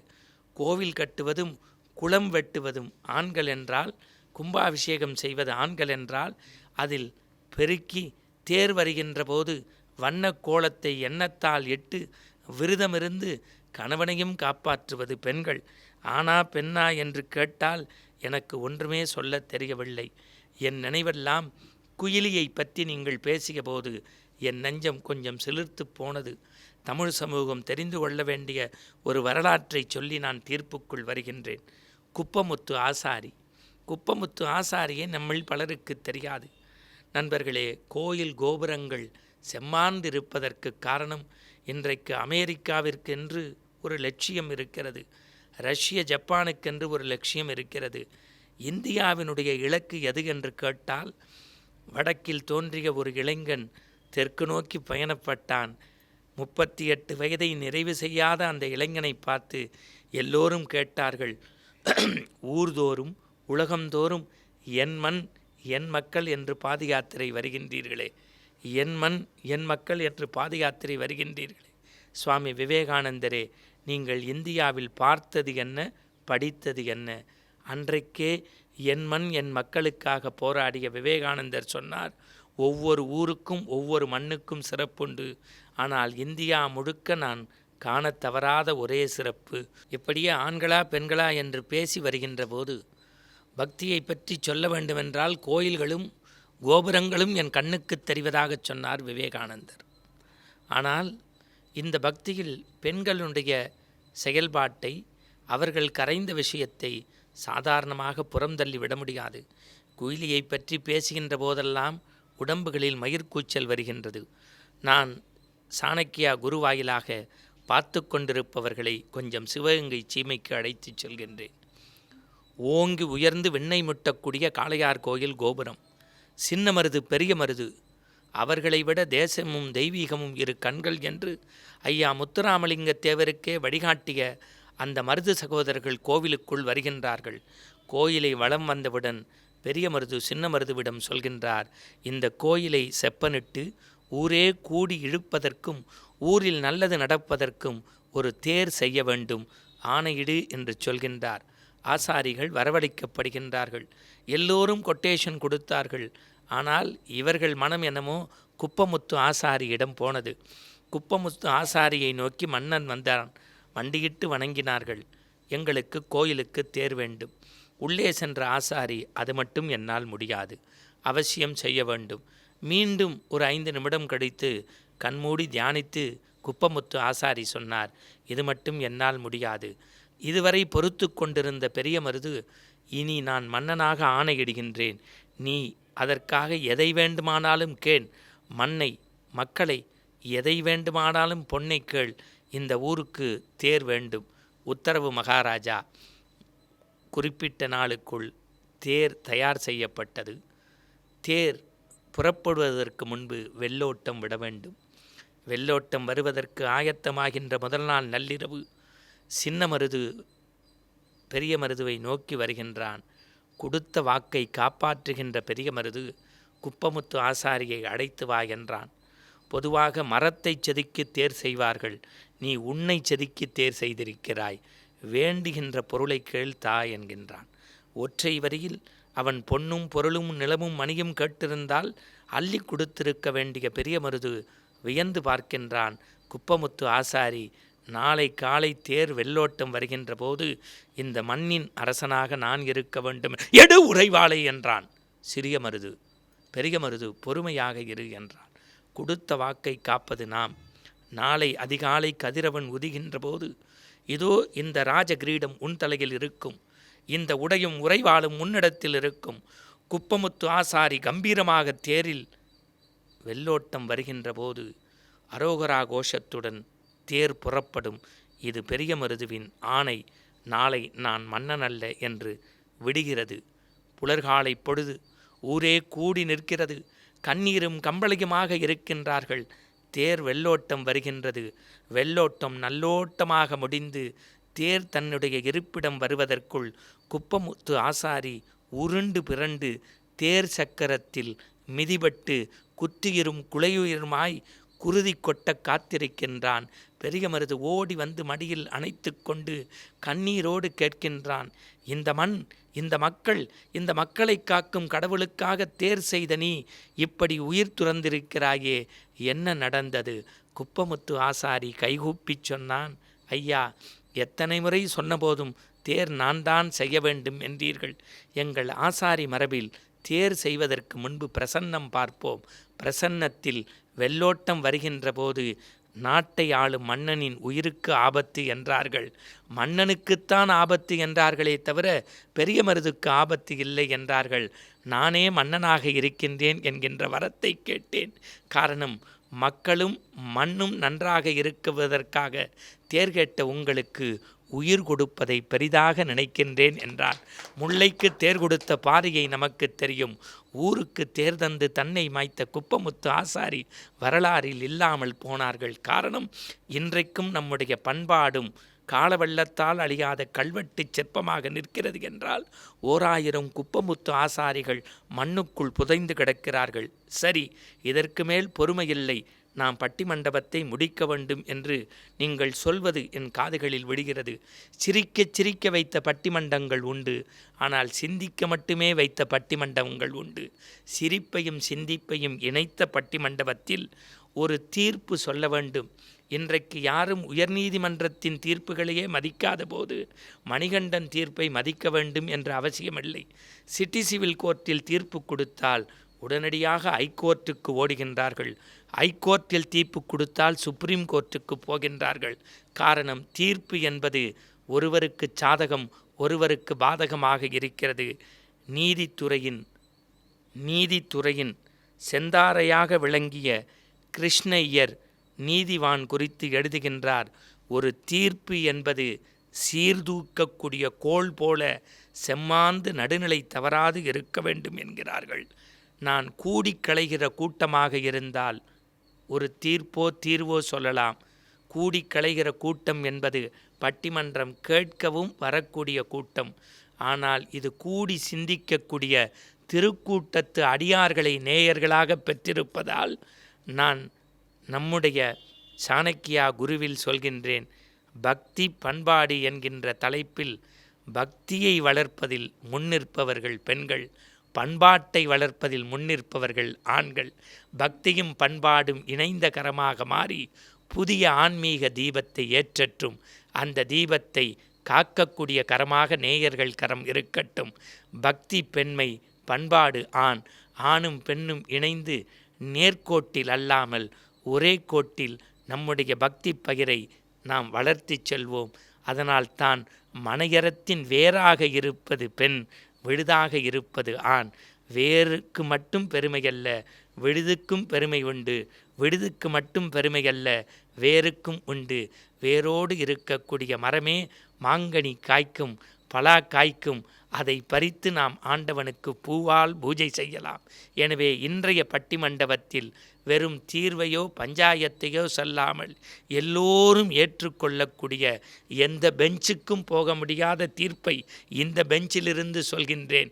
பக்தி பண்பாட்டை வளர்ப்பதில் பக்தி பெண்கள், பண்பாடு ஆண்கள் இந்த கரங்கள் கோர்த்தால் பாரத தேசத்தின் புதிய விடியலுக்கு வழிவகுக்கும் என்று சொல்லி, இந்த ஆரோக்கியமான அர்த்தபுஷ்டியுள்ள பட்டிமண்டபத்தை வழங்கிய விளம்பரதாரர்களுக்கும் கேட்ட நேயர்களுக்கும் ஒருங்கிணைத்த நம்முடைய சாணக்கியா குருவினுடைய நிர்வாகத்திற்கும் எங்கள் தொழில்நுட்ப கலைஞர்களுக்கும் எங்கள் குழுவின் சார்பாக நிறைந்த வாழ்த்துக்களையும் வணக்கங்களையும் நன்றி பெருக்கோடு நெஞ்சத்து நெகிழ்வோடு ஒரு தாமரை மலர்வது போல நன்றியை மலரச் செய்து நிறைவு செய்கின்றோம். நன்றி, வணக்கம்.